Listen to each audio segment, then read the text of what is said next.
Hey. What? Let's go. This show fucking stinks, and the fact that you listen, we are very, very thankful for it. AJ, you never cease to amaze me with your toxicity, pal. You got a couple of these? God damn it!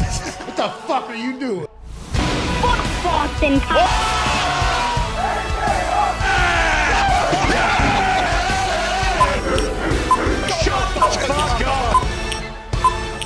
Hello, beautiful people. Welcome to our humble abode, the Thunderdome, on this holy shit. It's a real big Tuesday, April 18th, 2023. The sports program starts now. Much money! Much money to all you as well. Pat, why are you sitting in the introduction? Normally you're standing, moving around. Got a lot of people telling me I make a mancy whenever I'm standing. Well, today happens to be a day where my legs are a little bit sore. Oh, really? We've been playing a lot of Thunderball in the morning. We've been doing a lot of extra workouts. Legs are a little sore, but the energy is high because there's a lot to talk about in this particular time of the offseason. Hell yeah. Obviously, we're just 9 days away from the draft. Holy shit. Close. Okay, big things are coming next Thursday night as we host the fourth annual Draft Spectacular, which is our biggest show of the year, minus Aaron Rodgers coming out of the dark hole saying that he wants to play for the Jets. Yeah, well, there's 498,000 concurrents. That's never going to happen. That was the top 20 YouTube live of all time. Yep. So I don't know if that's going to happen again, but definitely biggest show of the year. Draft Spectacular will have giveaways, big time surprises, and we'll ride the wave of emotions as dreams come true for 31 college players. Oh. Normally 32. Miami Dolphins lost their pick because their owner was snooping around in New England when Tom Brady was there offering him shares of the team to come play quarterback for the Dolphins. That's right. They lose their number one pick. 31 picks, but there's going to be a lot of action. Who even knows what's going to happen at the top? Every single day we got a new narrative to think about. Speaking of a new narrative to think about, we got Dan Orlovsky joining us today. Okay. He'll be joining us about 56 minutes or so. Obviously, he's the face of ESPN Quarterback Talk. He went on and chatted with Peter King, still alive, doing the Monday morning quarterback. Yep. Football Morning in America. Football Morning in America, Same thing. formerly of the Monday Morning Quarterback. Yep. Great writer, knows everybody in the NFL. Dan Orlovsky did a Q&A with him,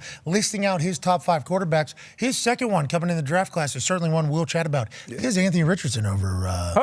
Interesting. Anthony Richards, number 2 overall. Interesting. Whoa. Interesting. We'll talk to him. He knows a lot about quarterbacks, been around a lot of them, played in the NFL a long time. Now everybody's going to say he's not the greatest quarterback of all time. We concur.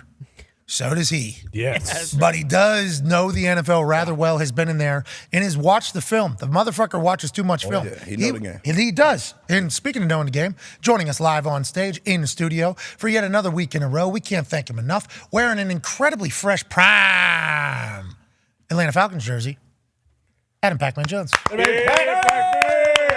look awesome. Oh, thank you, man. You know what I'm saying? Neon Dion, look good, play good, pay good. Smell me. Smell me. Smell me. Pay good, play good. No, look good, play good, play good, pay good, Yeah. pay good, live good. Right. And if you live good, you die good. Amen. And that's all we're trying to do here. Shout out to Brock. Thank you, Brian. Good luck out there in Colorado. He looks fucking cool in every single video I've seen. Yeah. I do wonder if any of his contract is incentive-based for ticket sales like he had at Jackson State, because I did see that they sold out all their season tickets this year at Colorado. First time in like 40 years. Unbelievable. How about He's a business Okay. man. He is unbelievable. I'm happy that we're representing him on the stage, and I'm happy that you're here another week, Pac-Man. Going to be a lot of good conversations that will need you to kind of set us straight on. Yeah. Speaking of setting straight, how are you and the Saints fans? You guys good yet? Oh, yeah, we good. Okay. We good. Nice. Okay. I like when that happens. We seen you kind of went to bat yet again, Adam, this Right. weekend with that little selfie video. Had Well, to. I'll stand on what I said. You know, it's a lot of diehard Saints fan that don't believe in what I said in. So, you know, that's why you have a debate.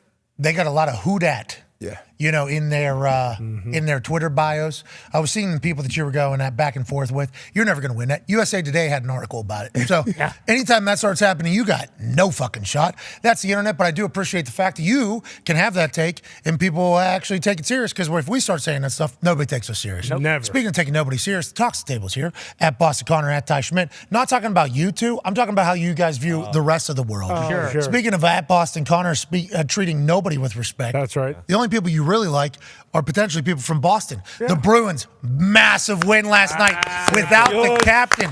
The NHL playoffs were electrifying last evening, and obviously Pasta got the first goal for the Bruins, and the Bruins would go on to win. But the NHL had a big-time night. Yeah, unbelievable. The Minnesota Wild won in double overtime against Double overtime. Double OT with like 7 minutes to go in double OT. So it wasn't just, right away. It was almost damn near, 5 periods of hockey. And then, obviously we had the Hurricanes beating the hell out of the Islanders. And last but not least, the Kings beat the Oilers. And the Oilers are kind of entering that, Shohei Ohtani on the good team is never going to do anything good with McDavid, okay? I'm just going to throw that out there. McJesus might never win a fucking thing with the Oilers. Maybe he should come down to Boston and play with us too. I don't think he should go to Boston. That place sucks. But Well, actually, sorry. He should play with Boston. Sid I've for a heard is a year. great city. Great city. Team is even better. But the Bruins already got enough. They didn't even have Patrice Bergeron, the captain. right. No problem. Didn't need him. Cakewalk. Won the most games since 2005. The Bruins are okay. Ever. He needs to come down to the hockey town. Well, Pittsburgh, Pennsylvania. Hell yeah. Hell yeah. See, Nick knows what I'm talking about. would you trade Crosby for him? No, No, Crosby's on team. He plays with Sid for a year. He learns how to win cups, and then Sid rides off into the glorious. All right, sunset. let's knock this off. Hockey Town is in Detroit, Michigan. That's Let's not what- act like Pittsburgh's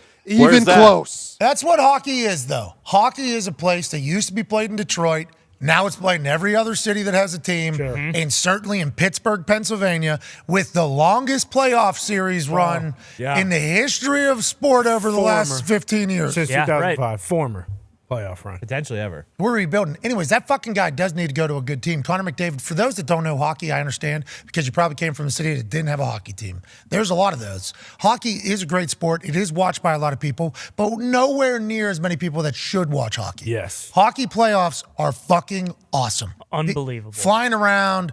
The athletic skill is at a very high level. The physicality is at a very high level. And the highlights that are coming out of it, very high level. I mean, it is literally top tier across the board, but not a lot of people get into hockey. The reason why is because they don't take advantage of their stars, okay? Their stars are very, I don't want to say quiet, conservative. They're not really role models or influencer or like, hey, people know that guy, want to like that guy, want to root for that guy. There's a dude playing for the Oilers in Connor McDavid, who's allegedly the top 4 hockey player of all time. Unbelievable. That's what people are saying. Yes. Nobody has a clue he fucking exists. He is young, but he's been in the league for how long now, Nick? 4 years? No, about 7 or 8 now. Okay, see, exactly. Nobody fucking even knows this guy. Bingo. Get him on a team. No offense, Oilers. I know it's big up there. But if we want to grow the sport, we need the Connor McJesuses of the world to be seen by everybody. Everybody that's living in Pac-Man's house needs to be able to see Connor McJesus do his thing on an ice skating every night. Yes. Like, we need that to start happening for the good of hockey. But the LA Kings get a big-time win in overtime. Minnesota double overtime. The Boston Bruins get a fucking win. Of course they do. And then, obviously, the Canes take down the Islanders. Shout out Frankie Borelli. Islanders. That's a heartbreak. Tough night. Yeah, it's tough to win down there in Hurricane. A lot of crazy Caniacs. And Well, they also have that siren thing. one of their that's right. injured players rang it, and the people were going nuts. Normally, it's like Bill Cowher or something like that. Yeah, or like the Duke football coach or something. Mike Elko was there last night. He did. Okay. But you almost rang it that one. I was asked to. I said, no, thank you. I'm a Can't do Penguins it. fan, but it is Thank quite you. an honor to be able to do that. Thank you, Bill Cowher. Yeah, what's that about? Well, he moved to the area. I think he's pretty tight with everybody. okay, He's sure. a good guy. He's- NBA had big time night last night, too. At Tone Diggs, one half of the hammer. Dahn, Cowboys. All anybody's talking about is Draymond Green stepped on a guy. Is that the big story of the night for the NBA playoffs, Tone? Yeah, I would say that's a big story. The Nets went up early on the Sixers, but the Sixers came back and handled business. That series 2-0. That one's not going to last very long. And then the biggest news of the night is Kings going up 2-0 on the Warriors. And Draymond, I mean, it wasn't his worst step or kick or tackle of all time, but as far as basketball goes, it's something that I don't think you're allowed to do / supposed to do. So that is what everyone's talking about today. I do like that it was a little bit of a coup de grace there at the end. Shout out to Finn Balor. Obviously, 14 staples on his head. Guy was holding his leg. Yeah. Bonus is a dog. Draymond's a dog. I guess the refs can't really do anything in that situation. Looks bad. A lot of eyes are on this particular thing. You did stomp on him. He's holding my leg.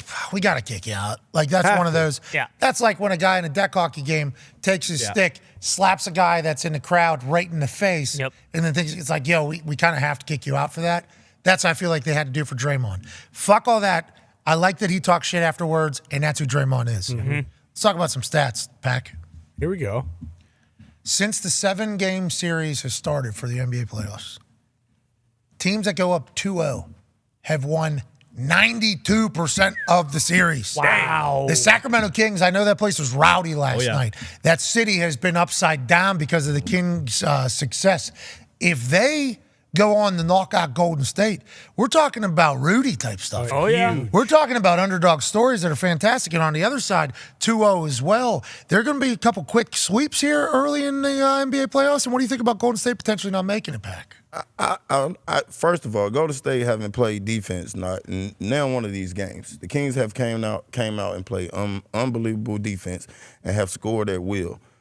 I don't think Golden State win this series. No, well, 92% of the time it says they will not go on. They would have to find themselves in the 8% of the time where you're down 2-0 and come back and win a 7-game series, let alone first round, second round, when that is. Oh, yeah. First round, I assume down 2-0, probably out. Oh, yeah. I would agree. I would assume probably Majority. much higher rates just because of the differentiating of skill. But Steph and Clay. You can't count Steph out. You can't. He's one of the faces of the NBA. He can give you 70 on one night. Mike can give you 40 on one night. But this Kings team, they're a good team. This team is excited when they had white chocolate, I would say. Jay Will. Jay Will, way back in that time. This is a good team. It's gonna be hard because Coach Curry done switched it up. He don't know what to do. He slowed it down. They done went with a smaller lineup. I don't think this is a good match for them. And with all the shit that's going on with Draymond, it worked at the beginning. That shit is not working right now. All the tags. How about when he punched Jordan Poole in the face? It's not working right now. How about when he just punched Jordan Poole right in the face? That's how the season started. Exactly. And then the season potentially going to end with Draymond stomping somebody, getting kicked out, team going down 2-0, and getting beat by the Sacramento Kings, who people didn't even know was in the NBA. No offense. No. No offense. They're plus 25,000 to win their division at the start of the season. Yeah. You asked a lot of people in cities that don't have NBA teams. All right, list off every NBA team in California. If you get it right, you will win $1 million. I would assume in Pittsburgh, 75 to 80% of the people are not saying Sacramento Kings. At least. Sure. They don't even get a chance to think about it. Yeah, it might be 90, 95%. It might be. Like you go to another city that doesn't. Now, Indiana obviously loves basketball, so it's hard for me to say you go here.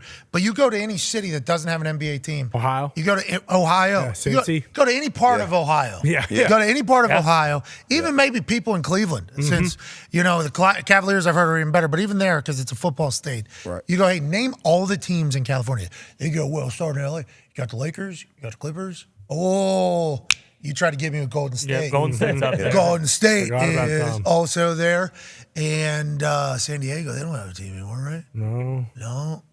Okay, that's it. Final answer. Give me my $1 million.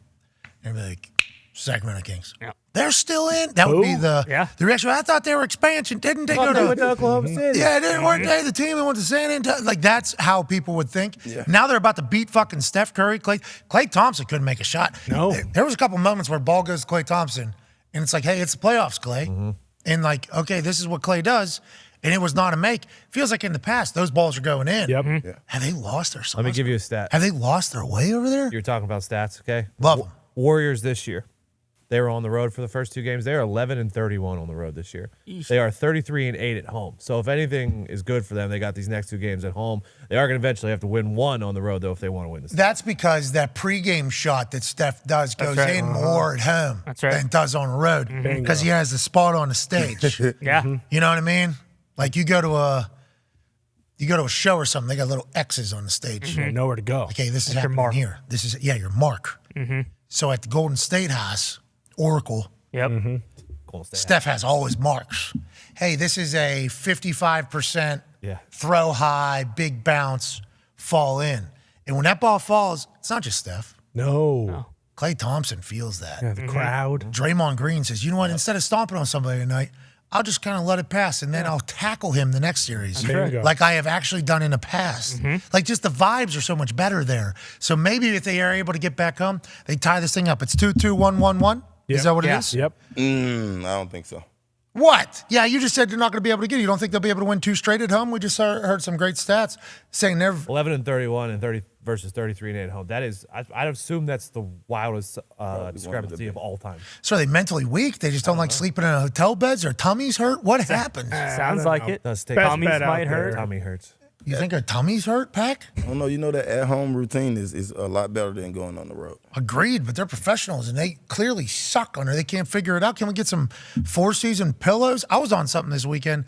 Best pillows I've ever had in my life. Unbelievable. Looking for these pillows to travel with me to my house. Like even to, they just can't find a good pillow, good night's rest. Stats too. They score better at home too. They do not shoot the ball good on the road.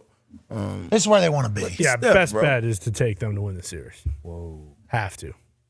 Because if they do go on to win the series, and because this is the conversation, you can't rule out Steph and Clay. And there's the whole game 6 Clay, and the 6th game of the series, the last one was at Yeah, all right, we'll see. Seriously? Clay didn't even know what a hoop was yesterday. Yeah, and then one game Everybody at marries Russell Westbrook. He won 3 of 19. He was like, he took over that fucking game. Russell Westbrook took over that game defensively, effort-wise, in the suites when he went and fought that Right. guy in front of his Yep. kid.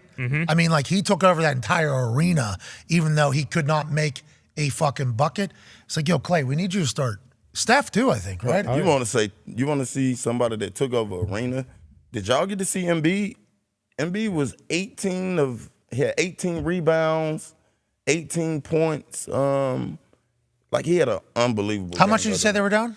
Sixers? The Sixers, I think they were down by 10 in the second quarter at one point. And then they won by 12. They covered. Yeah. Shout out to the Sixers. Shout out to basketball happening. Yeah, here we go. We'll get somebody who knows more about basketball the next time we dive in and talk about that. But it is big news. Draymond Green stepped on a motherfucker. Yeah, that's right. And then he got ejected. And that has led to a lot of people tweeting about all of the things that Draymond Green has done throughout his NBA career. It's surprising he's still liked. You know, he does that podcast and people love it.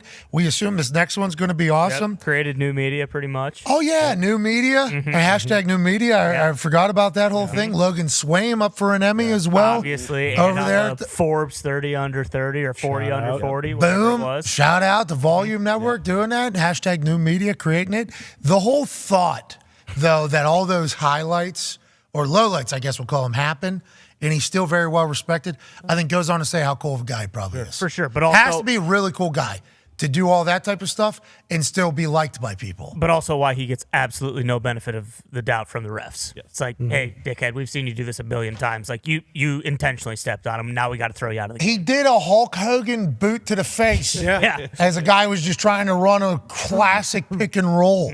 He does not care middle of a game. And then, what? Yeah. Foot up 6 feet in the sky, right on the jaw after doing this. Right. And what? Yep. NBA is the best. Oh, yeah. Yeah. Reality They complain about every single call. Now, granted, everything is a call in basketball, which is why after the Tim Donaghy situation takes place, it's hard not to say, oh, everything's rigged. That is all fake. Because a guy would just accidentally boom and then, oh, and one. Then he overhits out of nowhere. Yep. It's like, Yeah. excuse me, what all are you controlling? What are we doing? How much do you know about? Because if everything can be a foul, how does that? Isn't there a lot of power in those whistles? Points. And then people bitch about every single call, so Yeah. they don't think it should be called. It's an interesting dilemma that the NBA has with that. Absolutely. Yeah, and that's a huge storyline for tonight because Scott Foster is refereeing the Suns-Clippers game. And Scott Foster Chris is Paul. 14-0 against Chris Paul. He hates Chris Paul. Yeah, he's never won. Chris Paul's never won a game when Scott Foster's referee. Well, it's not going to happen tonight. Nuh-uh. Joining us now is a man who is not in the NBA world. He's in the news-breaking world. Hell He is. Yeah. And yesterday, he broke some news that I guess people already knew, but the way in which he delivered the breaking news made people think that it was actually breaking news. I like it. Turns out what he said, not 100% accurate. No. What? To face this scrutiny, ladies and gentlemen, senior insider for the NFL Network, NFL.com, and the NFL streaming service, NFL Plus. Host of the Insiders on any podcast network platform, and also host of the weekly wrap-up of the Rap Sheet and Friends, us being the friends, he being the guy who fucking lied yesterday. Yeah, that's right. Ian Rappaport. Ian, let's get right to it, okay? I know you have NBA takes. I know you're ready to break down Draymond Green's stomp. I know there's probably other stuff that's more important, but we need to break down what you And Sarah Ellison had concocted yesterday to put the entire internet and the world into a tizzy. You said that Lamar Jackson's offered $200 million guaranteed. And we said, what? What? Excuse me? That happened? How have we missed that? Then Sarah Ellison at SG Ellison, she actually had a tweet that said, total guarantees for Jalen Hurts, 174. Total guarantees for Lamar Jackson, 200 million. So you, being the insider that you are with the big brain that you have, and Sarah, who we've learned knows a lot about the Ravens, she covers the Ravens, she's an absolute dog when it comes to coverage. So we kind of got a two-piece. We got a setup. You know what I mean? We got a boom, there's Ian Rappaport. Yeah, you idiot. Whoa. And then bang, some more. And we all thought we were the dumbest people of all time. We were like, how the fuck have we missed this? We like to pride ourselves on being an NFL program. Yeah. We have talked about Lamar Jackson's case so many different times. We had an agent on here, Drew Rosenhaus, pitching to become Lamar's agent. I thought we had known everything about it. Yesterday, you guys kind of changed that whole thing. Yeah. Then we started looking into it a little bit when we were off the air. You know? Turns out you were fucking wrong. What is that all about? Why'd you do that to us? What's that all about? Why'd you try to ruin my Monday? I was having a good Monday. Yeah, great day. And then you just lied to me. And you lied to all of us, Ian. What's that all about? Well, I think you're misremembering. Elephant, they say. I could find Helm if I had to. That's right. I retweeted. This show lives in perpetuity on YouTube. It's actually quite popular on YouTube as well. It really does actually great numbers. You could go back and there's a great clip of me looking a lot more professional than I do right now with probably a lot more makeup. Oh, the inside.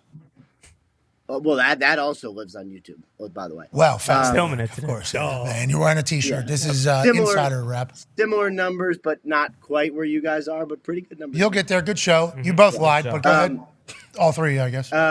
What I said was I believed there was 200 guarantees, but at 200 million guarantees, but at some point in the deal, it springs or it basically he earns it at some point in the deal. Yeah, that's what you said. Yeah, I'm sure. I mean, we have not gone back and listened to the way you phrased it exactly. It wasn't that. But what you just said was definitely not it. Okay, I just did the whole elephant recall thing. Just for you guys, I have all of the details. Would you like all of the details? Okay, so let's just tell you what we read after the show ended. It was like, he has $200 million in guarantees if he's on the roster in 2040 or something like that. It was like, okay, and it was being implied, I believe, by your answer.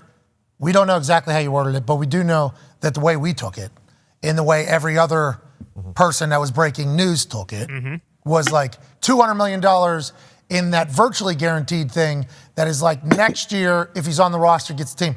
It was 3 years down the road. Like, that's not real. That's not, right? That's not anywhere near what Jalen got versus what Lamar got. Right. But you have all the information. I will allow you to correct all of us. It is actually near what Jalen got. All right, but here's the deal. If you guys want to write this down, this will help you remember it. Help us remember. Isn't that interesting? This is like when old buddy told me, Schultze told me, I think I confused you. Yeah. Confused me? No. I think you were you're confused. I think we're confused on who was confused, but okay, I will. If you could clear it up for us, obviously, we'd appreciate it. Okay, I got you. So before the season, last season, the Ravens offered Lamar Jackson a 5-year extension. He was already on the 5th-year option. A 5-year extension for $250, so $50 a year. So that altogether is he would be under contract for 6 years, but he would have 5 years of new money for $250. Jalen Hurts got a 5-year $255 extension. Now, obviously, they are not the same players. Lamar was an MVP, but Jalen also went to the Super Bowl, so comparable enough. So basically, a year later, Jalen gets $51 a year on a 5-year extension. The new cash, so take out what they were making. So take out Lamar's $23 a year, 23 in this season, and take out Jalen's salary. Take out the salaries that are already on the books. 4.3 for Jalen, 22. 4.3 for Jalen, 23 for Lamar. Take them out. Yeah, okay. Lamar's new cash by the end of the first year would be $87.6 million. Okay, so I see that you're going with a different way of elaborating why you were potentially. I'm just giving you good numbers. Got it. Yeah, we're just making up new numbers. Yeah, got it. 87. Jalen Hurts' cash by the end of the first year was 60. Okay. Oh. So that is an indication that Lamar's offer cash-wise was pretty strong. Okay. Let's get to the guarantee. Year, Jalen in his 4th. Go on. Right. True. They are not comparable, and I would say Lamar has more leverage Yeah, we can do this all. I can nitpick all day. But anyways, Right, let's get the guarantee. Lamar Jackson, 175 guaranteed for injury, 133 fully guaranteed. Jalen Hurts, 179.3 guaranteed for injury, 110 fully guaranteed. And then you get to the springing or vesting option, however you want to say it, the guarantee that vests.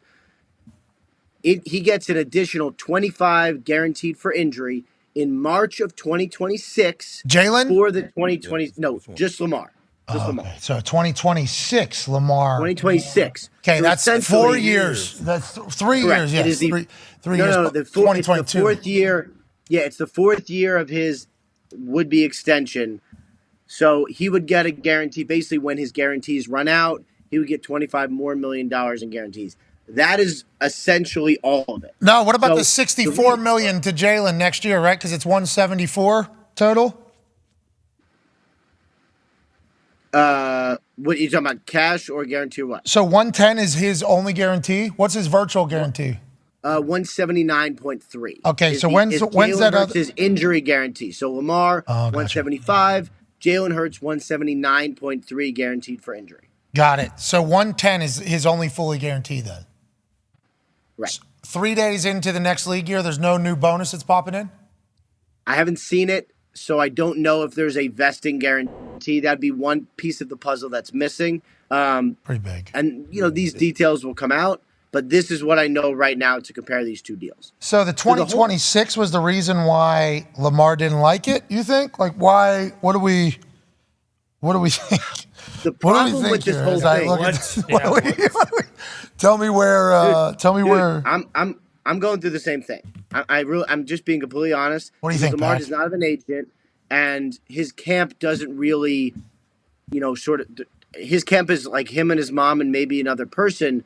So to understand why this wasn't something that he would accept or counter, I honestly am not sure. And that's been, Well, I he think, the can't problem for the accept Ravens, it. too. He can't accept it because he damn near $40-50 million up under what Hurts got. He got to push it out for 4 years. No, he's not 40. The 25 million would be the big thing coming in 2026. Yeah. But he could have countered that for that to come 2024. Right. I mean, right. He could say, well, move it 1 year forward or 2 years forward. Like, he's not getting cut. Quarterbacks, Like Drew said, man. good quarterbacks. He's worried about getting unless, hurt, right? That's you the almost whole. never get cut. That's why the 175 versus 179. Still a fucking ton of money. Shitload. Ton of, but he's got 11 coming. But like Yeah. this, we was talking about $50 million for quarterbacks. Now we're talking $60 million for quarterback. To me, new money, you go and get the new money.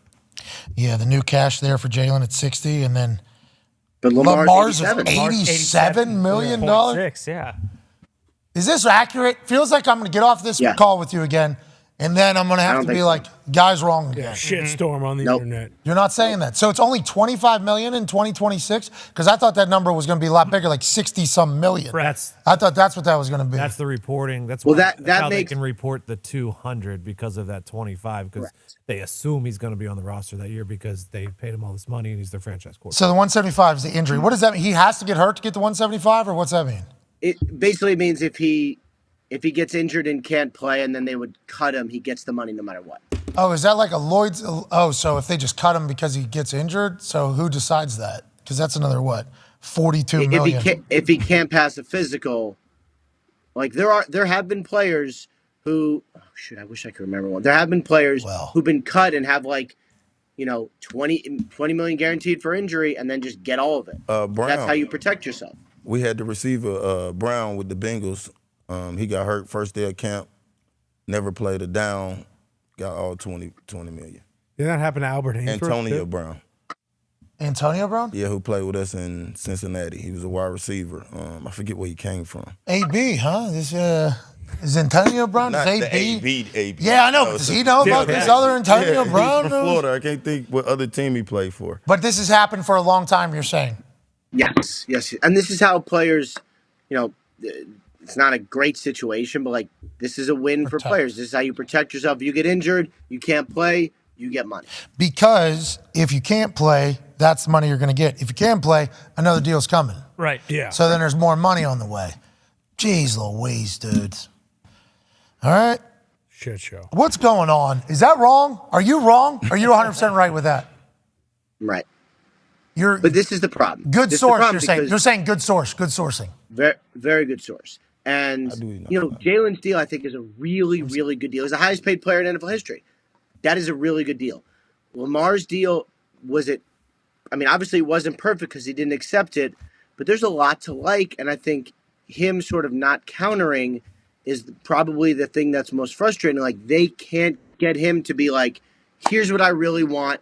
Let's make this happen in the realm of reasonable. Oh, he was waiting for somebody else to sign. He was waiting for Jalen to sign. Now he has something that the comps, you know what I mean? Okay, you guys didn't want Deshaun to be the comps, which is what I wanted to be the comps. No offense to Kyler or Russell Wilson at this stage. You guys are not my comps. Derek Carr, not my comp. Now Jalen Hurts is a good comp here, right? Made it to the Super Bowl. Yeah. That team's doing their thing. He is Burrow younger. probably too. Doesn't have an MVP. Burrow would be a perfect example, actually, for what it could be. Now, styles are different, but the Ravens have already said that is our style. Yeah. So they've already kind of gone all in there. So Lamar was just waiting for a blueprint. He was just waiting for some comps. He was just waiting for some comps. That's all it was. Right, Peck? The comps should have already been out there. I'm just saying, if this was the contract that the Ravens offered, if you can move the fourth year with the $25 million, this is a pretty decent deal. I would say, I would be vastly. But I would want to know, is this the deal? Yeah, exactly. Well, that's the thing. We keep asking him. You feel like you got a great source because this is something. Yeah. As we all were talking about it being bullshit, the offer. I guess you talked about this yesterday. The Ravens should have wanted people to know, because normally the teams quickly to you guys like, hey, we offered him $110 million. Ask your people if that's fair or not. And then somebody goes out and goes, Jerry Jones offered Dak Prescott $110 million.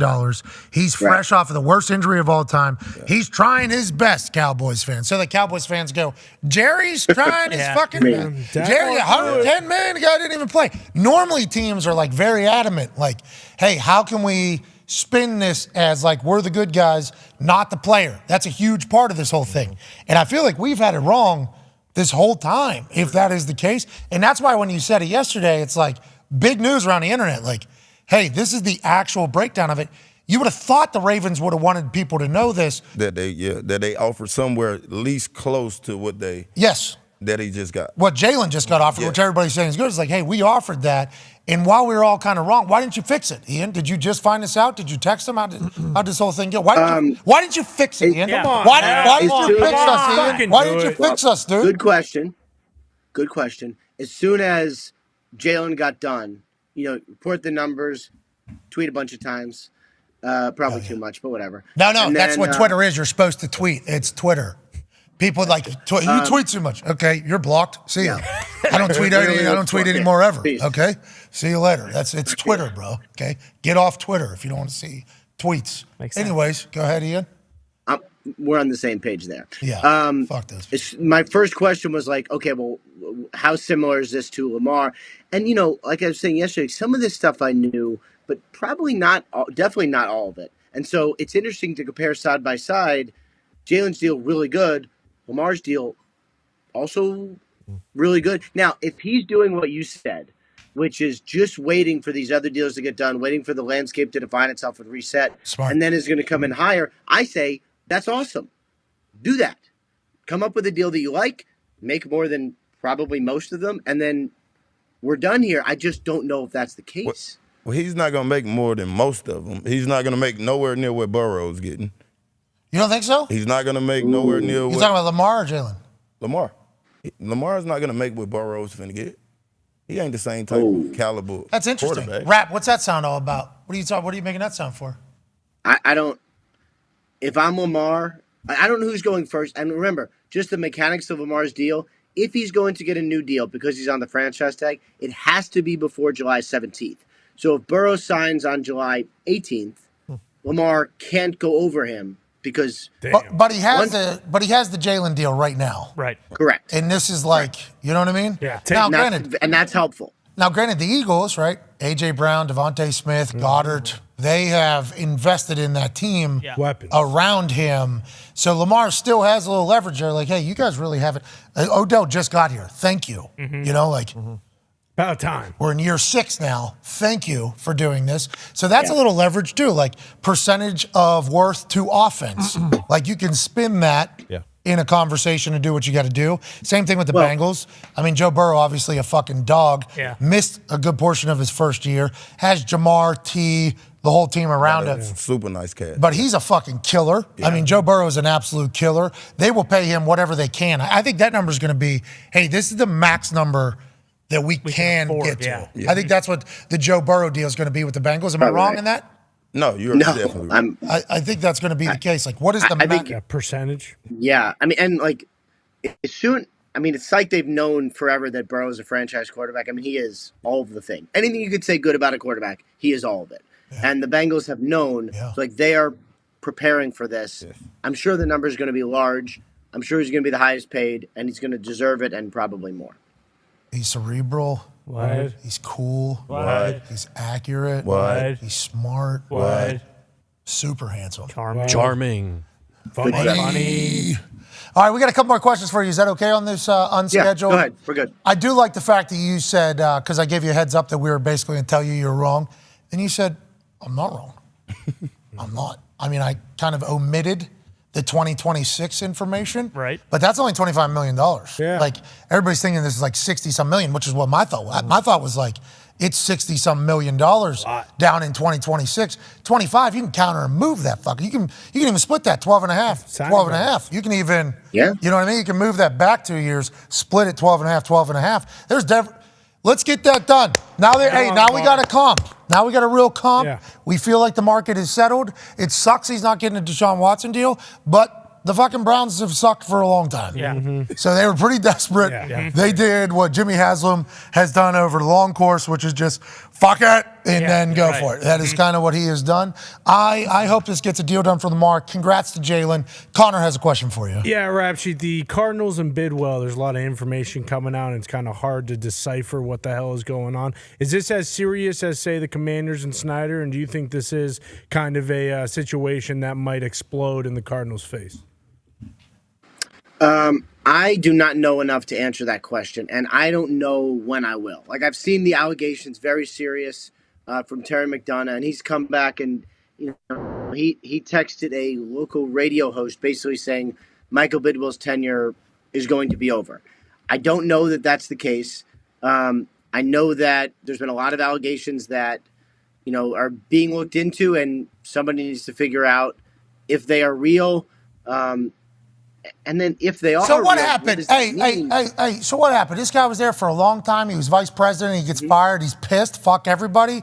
Is it because that's what like the internet's kind of spinning it right now? Yeah. But like a jaded ex is somebody who would potentially who would know everything and want to come after you.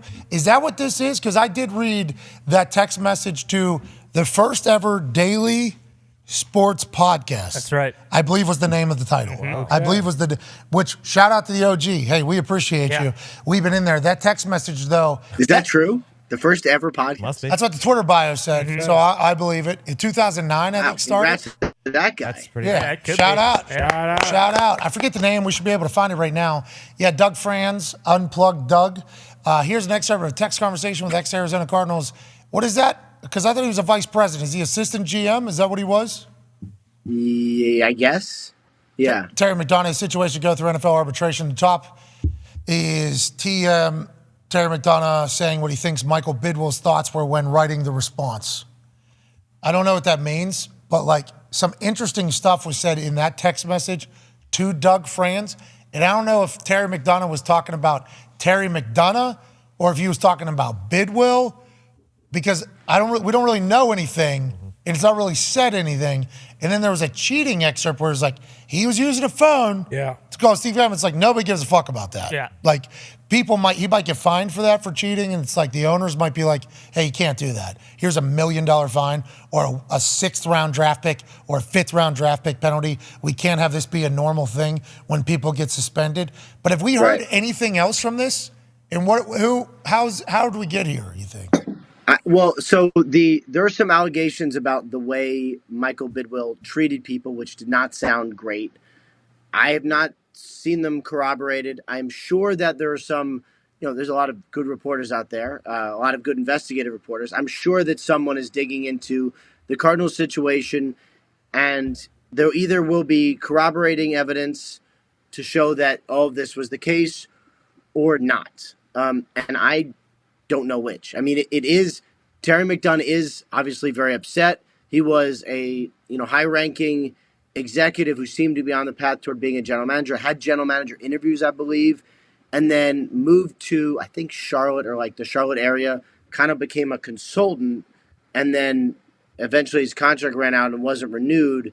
And then like 3 or so years later, you get this lawsuit. And so like I have a lot more questions and answers, but it came out of nowhere. This seemingly has come out of nowhere almost. And not that like Bidwell. He's been talking privately about this for a couple years. Oh, I just didn't know what this was. Oh. No. I only found this out recently. Okay, got it. I didn't know what this was. It's interesting. Hopefully we learn everything, and if anything terrible is going on, the NFL does not need to be represented by people that treat it poorly, and the Shield should be respected. Respect the Shield. That is what we're told. Obviously, we hope everybody's doing that. With the Commander situation that just happened, everybody was like, oh, this is the new. This is the new. It's like, well, does somebody know more than I haven't read much, and in that particular text, it sounded like he outed himself a little bit more than he outed Bidwell, and I was like, I don't think I'm smart enough to understand it. Happy to hear you don't know any either, but hopefully the truth will come out and the best will happen for all parties involved with the NFL. With their facility being the shits. Yeah, exactly. I mean, this is a run of multiple things. Buddha once traded. On the other hand, new coach, new GM, and they know all of these things. All of these things. So hopefully all this is coming around in a better way for them, for the players, for everyone. For the league, for the society, for the community, for everything. Tone Diggs has a question for you, Rap. Yeah, Ian, obviously around draft time, there's a lot of rumors, there's a lot of bullshit, whatever, so I wouldn't normally ask, but then I've been seeing a lot of rumors, so is there a smoke fire situation where the Steelers, I saw last week, potentially want to trade up with the Bears, then I saw Pete King write in his Monday morning football morning in America. Morning in America. Don't be such a disgusting pig. He also reported on that. Is there any truth to potentially Steelers moving up? So I'm sure there are conversations that have been happening. Now, would the Bears move back again, go from 1 to 9 back to 17? Where are the Steelers? 17. That's a long way to go. On the other hand, that's how you build a franchise, is you just collect endless draft picks. You got to use them eventually, but if this is maybe not like the stellar deep draft that a lot of people thought it was, like collecting picks and just take a bunch of shots is fine. I'm sure the Steelers are thinking about it, but I don't know how much. The problem with all this draft reporting, and I do plenty of it, and you could sort of pick it apart, and I'm sure plenty of people will. So the Steelers could be like, we want, sorry, you got me now? Yeah. The Steelers could be like, all right, we want to, plot out a potential trade, and then the guy's not there, and it's like, all right, we're done. We don't want to trade. Like, that happens a lot. And so, I'll have stuff prepared, like, all right, this happened, this team's definitely going to trade, and then the player's gone, and it's like, okay, well, I guess they're just picking, so. Yeah, everything seems to be thrown at the wall at this point. This could happen. This could happen. You ask 4 different people in this office every single morning what they think is going to happen. They have a new team being traded for a different situation. Are you have breaking news happening right now? No. Any coming? I wish, but no. Breaking news? Yeah, revisionist news, like you did with the Lamar Jackson contract. That was breaking news. Hopefully at some point in the near future the Rodgers deal happens, but that probably will be next week. So any update? No update. It doesn't even sound like there's been much conversation. What the fuck? Are they trying to get a deal done over here? What are we doing? They just assume the deal's going to get done? I think, at the last minute it can get done. It'll probably get done. So I would imagine that's next week, not this week. Not at OTAs, thrown with his new guy. Yeah, what if do they even want the team to succeed? If you're going to pay a quarterback $60 million, he might as well be at a fucking OTAs. He's not there.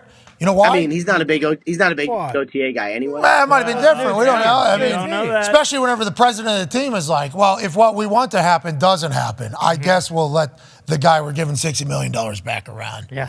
Geez, he was going to go to OTAs this year. He was. Yeah. That was a part of the darkness. That was part of the darkness, wasn't it? That's right. That sounds fake. That is satirical. That is not real. Please do not run with that. That we are in the time of that sentence becoming breaking news.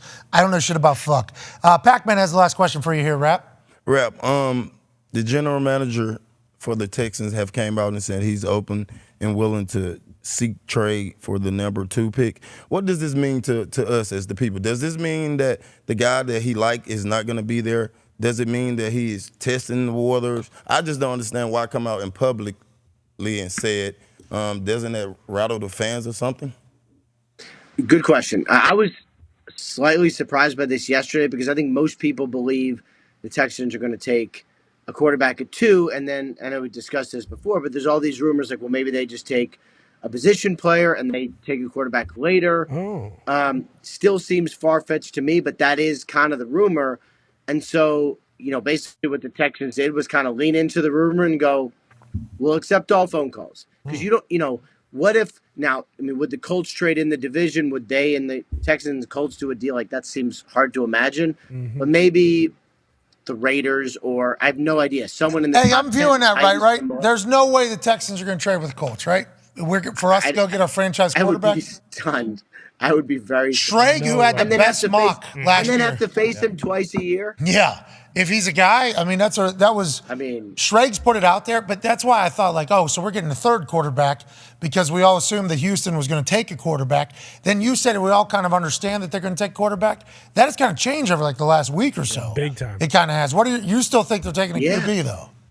I do, but here either all these rumors have substance and something got out of the Texans building and everyone in the world now knows that they're going to take Will Anderson, Tyree Wilson, whoever the top defensive player is, or the Texans are pretty buttoned up. There's not a lot of stuff that leaks there, and that's kind of part of the problem is I'm like, everyone knows the Texans game plan? Like, that doesn't sound like them.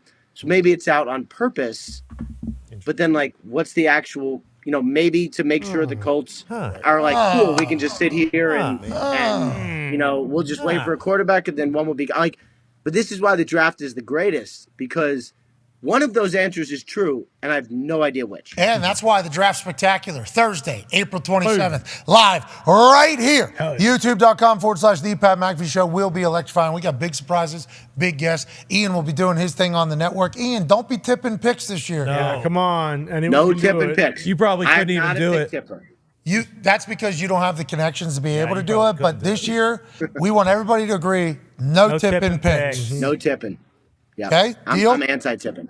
A deal, yeah. Of course, you hate I watch on the monitor, and then when Roger Goodell says the word, then I can tweet it. And that's why we're normally 7 to 10 minutes ahead of you on the Draft Spectacular. Not your fault. Certainly not ours either, though. Nope. One guy. Ladies and gentlemen, an absolute stallion of a man. Thank you for coming in and making us all much smarter every time you visit. Thought we were going to be able to bury you today. Thought we were going to be able to dunk on you like we were Tom Pelissero. Pound for it. But we weren't. Yeah, I wouldn't say Pelissero really dunked on me, but I did mention that he hates kickers, and I texted him yesterday that he hates kickers. So, that's kind of out. The message has been delivered. Yeah, he knows. I love kickers. Yeah. No, you don't. The best piece of journalism that you've ever done is about a kicker getting his life ruined from missing kicks, and you took pride, and you said you bopped to that story. That's right. Great so story. that is a part of the ladies and gentlemen, Ian, I'm done with it. Yeah, right. Thank you, Ian. That's interesting, bro. That 2026 is only $25 million. You slide that thing up and split it in half. Yeah. You got 12 and a half. Seems like a much more appetizing deal. I know, but we're sitting here talking like $25 million is a small number. No, it's not. To the player, that's a big number. Agreed, but if you move it up, so that's 2026. If you move it to 12 and a half at 2024, 12 and a half to 2025, then you're moving up 2 years technically, but you're making it a little bit more appetizing for the Ravens. That feels like a deal maker. Yeah, and this deal I thought it was 60-some million. If that's all it was, though, don't you think that would be done already? Right, that's what I'm saying. The start of this season, too? Like, if this... I don't know, Nick. I mean, it certainly It seems. does, as he's reading it out loud, I'm like, that feels like a deal maker. That feels like a. I mean, from everything we've been saying, it's kind of been like the Ravens are fucking this guy, and the more you hear about it, like that's not the case, and that also might be why none of these other teams were interested in like getting involved, because if they were privy to this, it's like, well, Jesus Christ, Baltimore gave him a very fair deal, and like we're not going to be able to exceed what they did. Like we assumed he would have accepted that. Now we were just comparing it directly to Deshaun Watson. Yeah. True. Because that is the comp. Yeah, that is in the division. That is the comp. Here's how this goes. Kyler Murray, you're comparing him to Lamar. I guess he's got a chance to be great. Hasn't won an MVP, hasn't won a playoff game. There's been a lot of other stuff. But his deal, great deal. Can't comp that, though, with Lamar Jackson, because once again, Lamar Jackson's won a playoff game, is an MVP, is the face of an entire franchise. So that's not the proper comp. So then you bring in Russell Wilson at Denver Broncos. That's not the proper comp. Yeah, but he's won Super Bowl. That was long ago. He's old. And he's already been rich. He's already signed his first deal. So you're not dealing with, or his second deal. So you're not dealing with that whole situation. That's not a proper comp. Feels like the Jalen Hurts comp is a pretty good comp. Been to the Super Bowl. He has a better cast around him, so that gives Lamar a little bit more. I think leverage in conversation. Hasn't won an MVP. Probably could have this year, though. Has been to a Super Bowl. So that. Yeah, he was, second in MVP this year? Yeah. That's a tough, you know what I mean? That's So a comp. I think we got a good comp here. I think we got a deal done. And we need LJE 776 or whatever to come out and tell us what the fuck's going on. Yeah. Lamar Jackson Entertainment, I-775. I was close. Very close. Just like I was with Peter King's. Okay? We don't always have to be perfect. Well, I got Peter King's thing wrong to start the show. So as soon as I seen that somebody else did as well, I had a chance to grandstand and call you a pig for not recognizing the greatness of Peter King. So don't do it. I just wanted to call it Wake Up with Peter, just like it's Wake Up with K, just like it's Wake Up with Shams and Beads. Everybody has such clever names, we can't remember them all. Yeah. True. Yeah, it's almost shame. too clever almost. What are you saying? I was talking about the Baltimore thing. You know, they come out and talk about everything else about our owners don't fully agree with fully agreed contracts. Yeah. But if they offer anything near this, I bet you they'd have been talking about it. Who? Lamar? The Ravens. Dude, that's what I'm saying. Because The anytime Ravens cannot be nowhere near that deal. anytime the team looks bad in a deal offer, they normally clear it up quickly. Yeah. Immediately. Ian said yesterday that they didn't want to do that because they didn't want to piss off Lamar. Bingo. But they already pissed off Lamar. He asked for a trade, right? Yeah. I don't understand any of it. Yeah, but they pissed him off too, and now that we have the details of the contract, it's like, damn, that's a pretty damn good deal. And if you're Baltimore, obviously, If this is the contract. if this is the contract, it's a pretty good deal. I But forgot that you requested a trade. if you're Baltimore and you're pissed off too, don't you say, like, you know what? I mean, they won't do this because they want Lamar more than anything, but they could make the argument like, hey, you don't deserve as much as Jalen Hurts. Whoa! They definitely could. Yeah, and then you just never get Lamar Jackson back in your building. Yeah, then you got to draft someone at 4 because Lamar's a Colt. I don't know if this is this whole thing here. This might be the reason why nobody is. Have Lamar drive a Mayflower out from. Hey, Ravens, what did you guys offer him? Shoot me straight. What'd you offer him? Boom. Okay. Chris Ballard calls another GM. Need you to call the Ravens, ask them what they offered Lamar. Tell them to shoot you straight, see what they tell you. If they tell you the same thing they told me, somebody else says that means they're not lying. They're just thinking that it might be impossible to get a deal done with Lamar.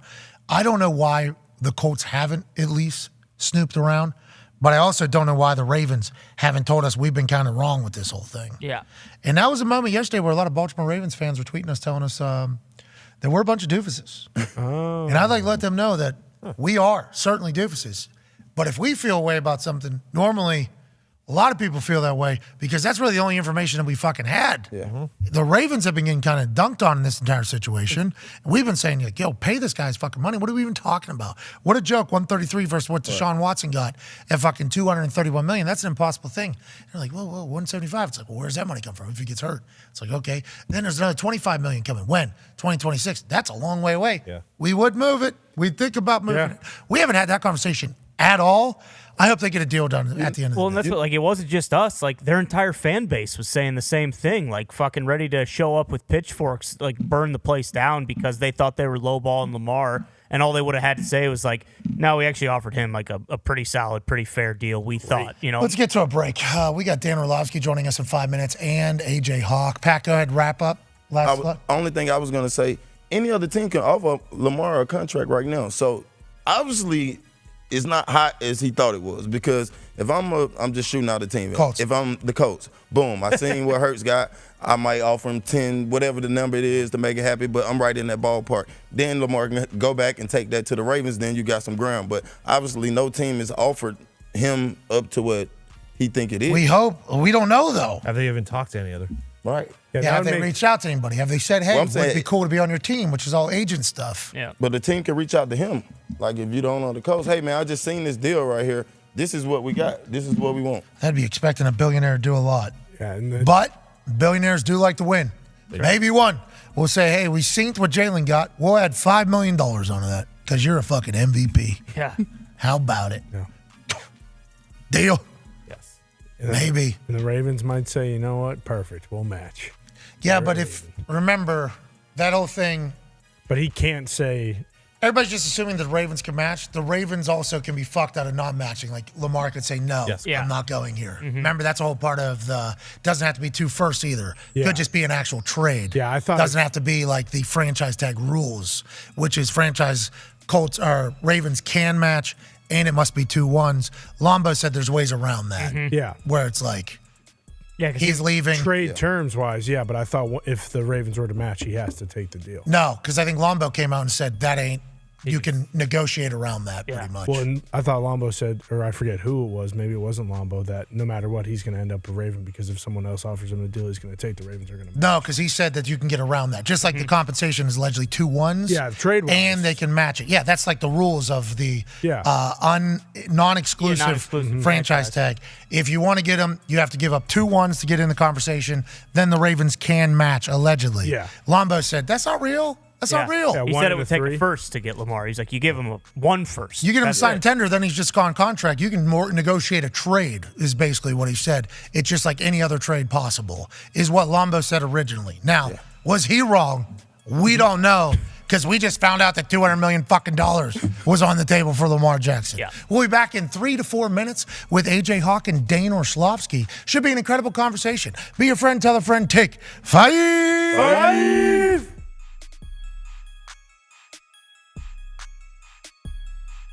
How'd you choose college coaching? I was coaching on the backside of the desert for a long time. I started off with youth football. We had one of the biggest programs in the country with ages 5 all the way through 14 and several teams of each age group. Name was Truth. Trust in God, respect myself and others, understand I have unlimited possibilities, try my best, never give up, and honor the truth in its creed at all times. Oh, that's a good one. And we took the whole state of Texas and we went and played all around the country. That's what I was doing for a decade. Then I got into high school football. Then after high school, I'm just sitting there, all the kids about to go, Shiloh. Bucky had graduated from SMU. Shiloh was at South Carolina, and Shador was getting ready to go play for Coach Taggart. I started getting the call. Phone started ringing. Let me really consider that. So I interviewed on a couple of interviews and knocked them out of the park, but it wasn't the time.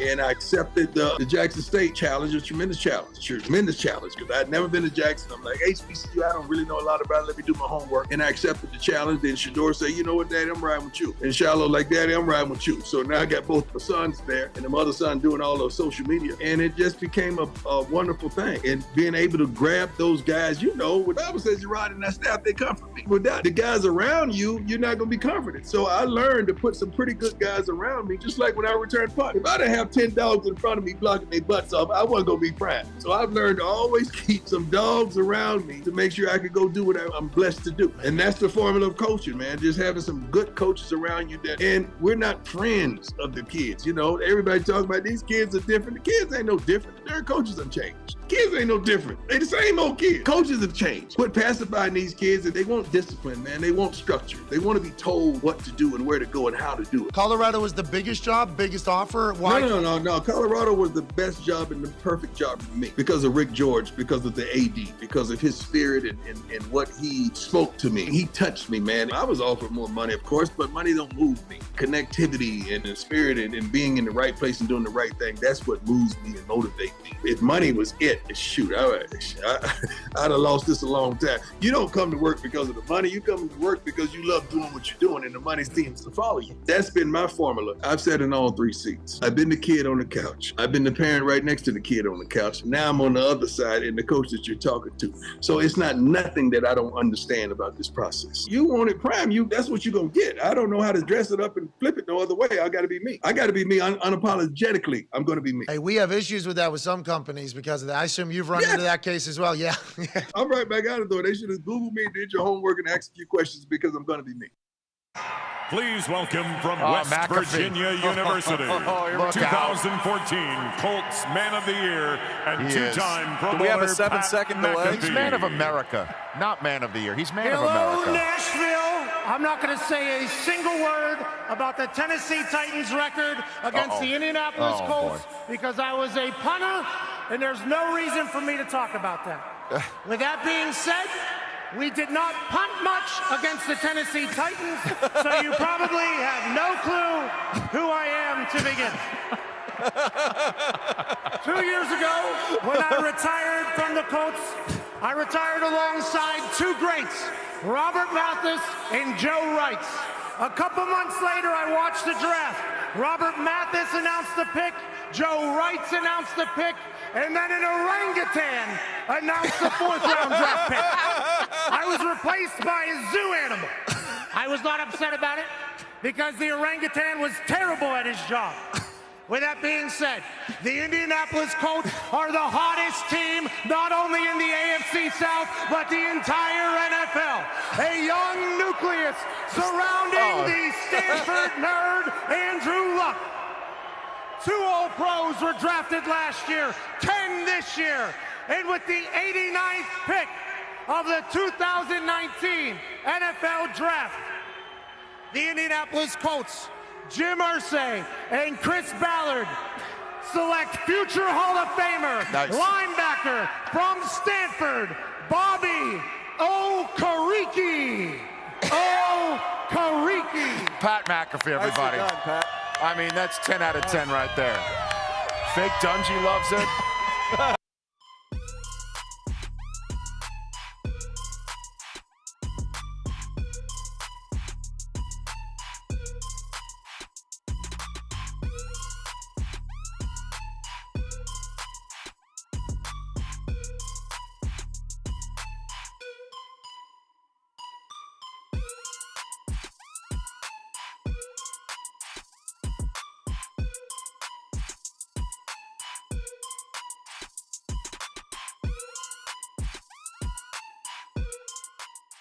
Hey, Why? let's go.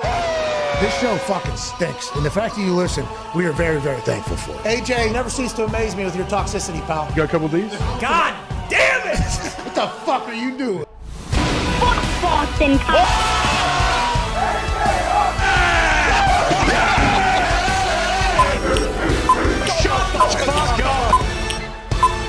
Hello, beautiful people. Welcome back to our humble abode, the Thunderdome. On this big Tuesday, April 18th, 2023, hour 2 of the program starts now. Much fun! Much fun at all you as well as you watch along the dumbest show on the internet about sports. We are so thankful that you are here. Speaking of being here, the Toxic Table is here at Boston Connor and at Ty Schmidt. Congrats to your Bruins. Hell yeah, one down. Congrats to your Bruins. Vegas Golden Knights. Tonight, baby, 9:30. Let's go. Guess who's back? Stoner's back. Yeah. Stoner. Stoner and Jackie Ace is back on the ice. Remember, Jack Eichel scores a hat trick or more throughout the rest of the season. We'll donate $100,000 to a charity of his choice. One half of the hammer, Dahn. Cowboys Tone Dig seems to be going through it a little dramatically over there. Yeah, I got a problem with Jackie Aces. Uh-oh. You made that. He said, I'm going to shoot everything tomorrow night. His over-under for shots that game was 1.5 or 2.5. Did it go over? No. Did I lose money? Yeah. Did he shoot at all? Good question. What's this guy's deal? Doesn't like charity? Holy shit. He's distributing the puck. They needed to win the game in order to lock up the 1 seed in the West, and that's exactly what they did. Okay, you lock it up by putting pucks on net. Well, that's how you win. They won 4-1. Well, you also can distribute, I guess, one and win. goal. But he has a long playoff series to get there. He doesn't need to force it. No. He didn't need to force it in that night. He doesn't need to force it any. All he needs to do is score 2 goals and then pick up an empty netter. And then, bang, $100,000 to charity. Can't wait for it. Happy the NHL playoffs are happening. Good luck to you two with your teams. Also on stage in studio, man wearing a Deion Sanders Atlanta Falcons jersey is an icon. 14-year NFL corner, Adam Pac-Man Jones. Joining us now live from an attic in Ohio is a college football national champion, a Super Bowl champion. He was a Ryder Cup champion, but actually he's just a Ryder Cup winner. That's right. He's a COVID survivor, father of 10, the all-time leading tackler for the Green Bay Packers, and the champion of Ohio, Ohio's finest, face of Ohio, AJ Hawk. Oh, Steve Jobs with the turtleneck. You look so cool. Thank you for joining us, AJ. How you doing? I'm doing great. How you guys doing? Well, I thought I was going to dunk on Ian Rappaport earlier. Turns out he was still right, and he doubled down and brought stats with him this time. So that was an interesting little series of events in the first hour. Lamar Jackson allegedly offered a lot of money by the Baltimore Ravens. Yeah. We did not know that until just yesterday. So hopefully that'll be able to get a deal done with the Jalen Hurts deal getting done. There's some comps. Let's get a couple $100 million into Lamar Jackson's pocket. He has certainly earned it. Joining us now is another man who's earned a couple $100 million. Hell yeah. I don't know, AJ, if they'll ever pay him the proper amount of money that he is owed, because all he's done for an entire society, entire fan base, entire community is make them smarter when it comes to quarterback play, football play as a whole. He'll step into the batter's box and take some hacks at everything. Oh, yeah. I mean, he has a take on fucking everything. Is he always right? No. But a majority of the time, guy makes some good points. That's right. That's because he studies, he's earnest. Over 10 years in the NFL, now the face of ESPN. Ladies and gentlemen, Dahn Orslowski. Dahn, what's up, bud? What's up, bud? How are you? Hey, thank you for joining us. Are you working right now? Are you in off time? Where are we at right now for Dahn Orlovsky's life? No, today off. First of all, always good to be on with you. Serious moment. I always say probably the two of the best things that ever happened to this television world I have are being on Stephen A's show a ton and being on your show, even though it's not on TV. So I'm always thankful to be on, dude. Always thankful to be on. Man, thank you. Thank you for joining us, Dahn. I'm working. I'm not working today. My sons have a baseball game. Oh, good I dad. told them, like, yo, I will not miss spring sports. I have to miss some in the fall. So I took NFL Live off today to get to my kid's baseball game. Swagoo just got a new deal, though. He'll be able to do it. Congrats, Marcus. Yeah, no doubt. Super happy for Marcus. AJ, do you really have 10 kids? No, I only have 4. He likes to add to that almost daily. Oh. Yeah. Sometimes it feels like 10. Well, you're telling me. Yeah, I don't know how anybody does anything, because all I'm being told about one baby coming in my life is, everything's about to change. Your whole life's about to change. And then I think, like, Phil Maines has 4 kids. AJ has 4 kids. Orslowski has 7. I mean, you start talking When's about... your wife's due date, Pat? It's coming up. It's coming up middle of May. Oh, wow. Very soon. That's awesome. I've been training, you can see. I've been training the shoulder and the arm, so that I can... You'll never realize how heavy 8 pounds is until you have to hold it for 7 straight hours. Well, Dan, every time I pee. Anyways, let's go in. Thank you. I appreciate you. I can't wait. We are excited. My wife's a badass, as are your wives and everybody's out there, obviously. Let's dive into some conversation here. On Peter King's Monday Morning Quarterback in America, I think that you ranked your top 5 quarterbacks coming into the draft this year. You had number 1, Bryce Young, which seems to be what everybody's talking about. This guy is one of one. He is the Steph Curry of football. Even the people that had doubts early in the draft process started watching his film. They heard about his brain score at the combine, everything else. They're like, this dude is the clear-cut best guy in the draft. He's going 1 to Carolina. Congrats to Frank and Josh and Dalton and Tepper and everybody down there. They got a guy, it appears. At number 2 overall quarterback, Dahn Orlovsky says, not what you're thinking. Ooh. You go with Anthony Richardson. What do you mean by that? Is this projecting like 10 years from now?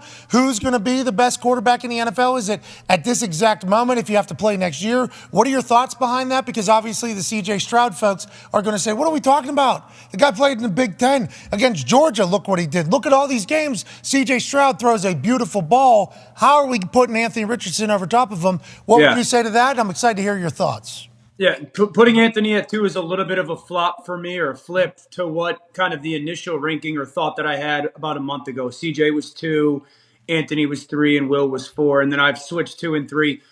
The reason is very much so a projection. I'll say this, like I'll start it with Bryce Young at 1. I don't need to tell everybody how great he is. I do think a point to make about Bryce is this.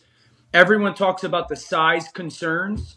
If you watch him play, it's almost like watching, like Floyd Mayweather with his size. He does a great job of avoiding contact and avoiding he fights in hits. weight classes, but And like the last 3 quarterbacks, or the last 2 quarterbacks that we've seen have their careers derailed because of injury are Carson Wentz, Andrew Luck, Cam Newton. Those dudes are mountain men. So they're like, it's not just a given that he's going to get hurt. The reason why I put Anthony at 2, I can only go off of tape. I don't get to sit down with these guys. Like if you told me Anthony Richardson had 50%, I was talking with Daniel Jeremiah about this yesterday. If you told me he had 50% of the work ethic that Jalen Hurts does, I would pick him number 1.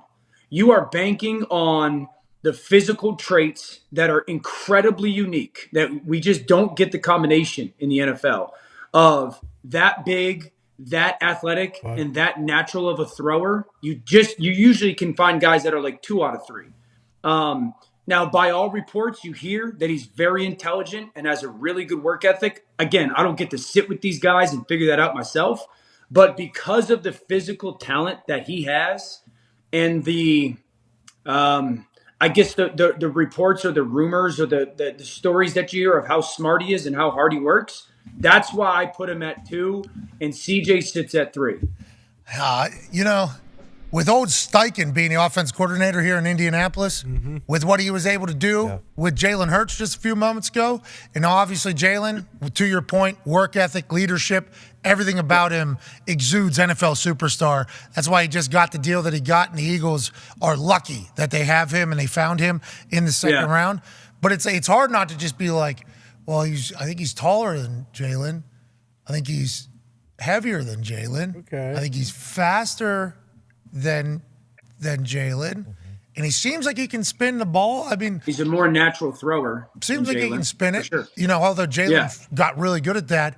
It's like as I was coming to grips with CJ not being available at 4, Bryce not being available at 4, it was like, as a Colts fan, who would I want to have? I almost immediately said, give me the guy that they've never seen before. Give me the Anthony Richardson. But everybody's talking about this guy. Ty, go ahead, pal. Yeah, Dano, last time you were on here, I asked you about Will Levis, and I didn't know why, but it kind of, like, I was getting Jake Locker vibes from him, and you said it was more so you thought Jake Cutler. But for whatever reason, at the start of, like, the draft process, he was kind of, like maybe 4th or 5th quarterback on everyone's board, and then now the closer we get to it, he's kind of creeping up. And I know it's pure conjecture, but we've heard he could go 2. Like the Colts allegedly love him, and he won't go past 4. Like, do you think it's more likely that he goes in the top 5, or he ends up slipping towards like 20? I think it's more likely he goes in the top 5 than he slips all the way to 20. His physical talent is very impressive. I think, Tyler, the reality is this. He is the most difficult evaluation out of the quarterbacks this year because the talent doesn't match the tape. He's as, like, if you just took the talent and you wanted to go on paper and check boxes for guys, he checks every single box. He's big. Right. He's got a powerful arm. He's got a tight release. Right. He's an athletic guy. Right. He's tough. He stands in the pocket. He makes very difficult throws. Right. He played his best football on 3rd downs last year. I like that. Wow. But he's a tough evaluation because everything around him stunk. His offensive line was bad. No one got open. So there's stretches of games you sit there, and that's why the point is being, like, I think it's really difficult to draft these guys if you're inside of a building. It's such a difficult position to evaluate. For people like me on the outside, it's even harder because, like, I would love to sit with Will, and I would love to play clips and be like, what were you thinking here? Why did you throw this in route so hard? And then after the ball hits the ground, I see you get animated towards a receiver like he ran the wrong route. But that's why these teams might be sitting with him and go, oh, we see it the same way as this guy. Like, his receiver is wrong. And I think, if we had to pick the 7 best quarterbacks in the NFL right now, you would say Josh Allen, Patrick Mahomes, Justin Herbert, Joe Burrow, like the younger guys. I'm not putting Aaron into this conversation because Jalen Hurts. the future, Herbert. Lamar Jackson, Jalen Hurts, Herbert. Mac Jones.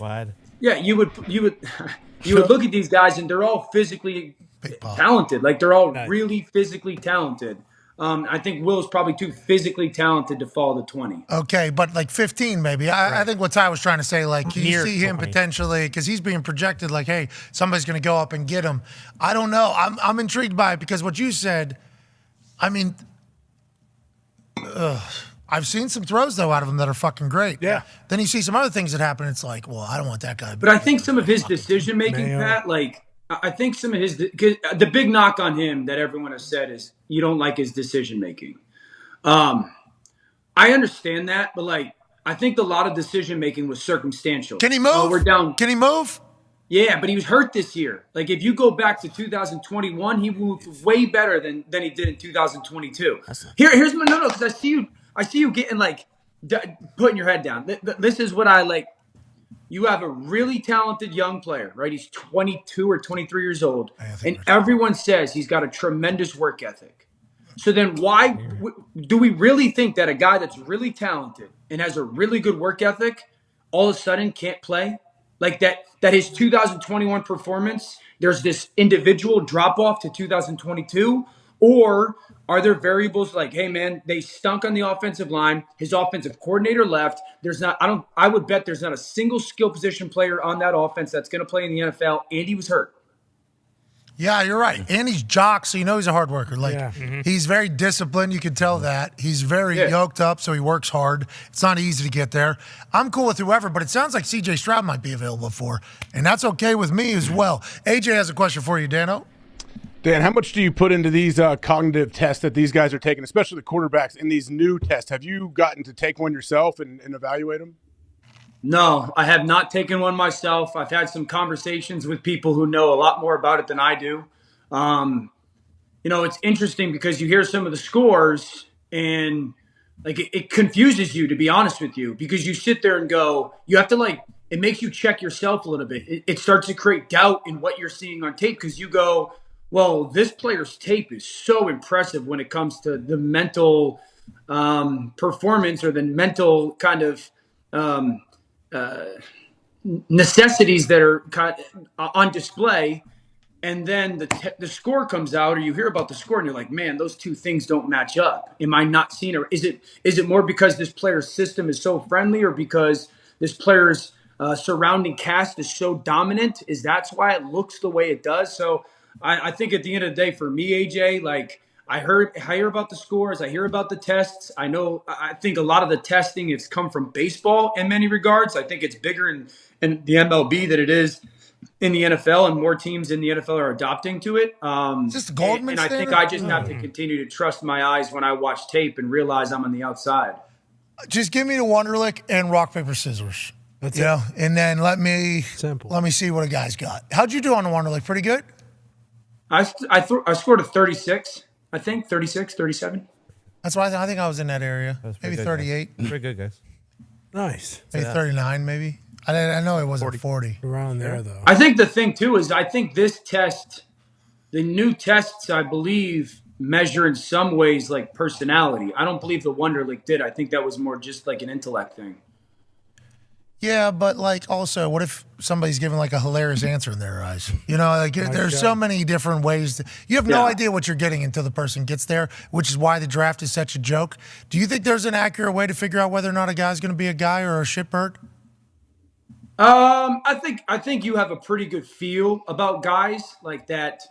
If you watch them interact with their teammates, if you watch them you hear stories about how they carry themselves, I think you've got a pretty good feel of, yes, I'm sure there's some gray area on some situations. Like you've been in locker rooms, we've been in locker rooms. You got a pretty good feel for that dude's a dude, or nope, I can't be around that guy. There's some issues that he's going to have to get worked out and worked through. So yeah, a lot of shit bums slip through the pipes. I mean, that is something that happens, and it's like you got no shot. I think every coach thinks that they can coach a guy out of a certain personality trait, or they sit there and say, man, all these attributes and characteristics that he has are what we need, but there's this kind of red flag, so to speak. Well, we can help him work through that red flag, and some guys do, some guys don't. Love it. Love everything about it. We're talking to Dan Orlovsky, Adam Pac-Man Jones, who has, I believe, a nice interception against Dan Orlovsky here, too.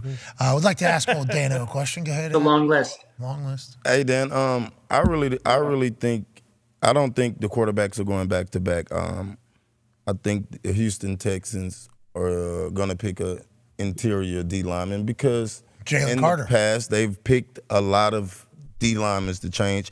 And Nick came out earlier saying they was willing to trade the pick. My question is to you: out of these interior linemen, Jalen Carter, Miles Murphy, Brian Brees, which one of those do you like to go up? Yeah. Yeah, Pat, I think that's a good question. I don't want to pretend that I know like D-line playing and cats like that. I would say this. I think from an offensive perspective, since we're seeing, and you know this, like we're seeing so much too high safety defense nowadays in the NFL, and it's kind of becoming early 2000s, maybe even before then.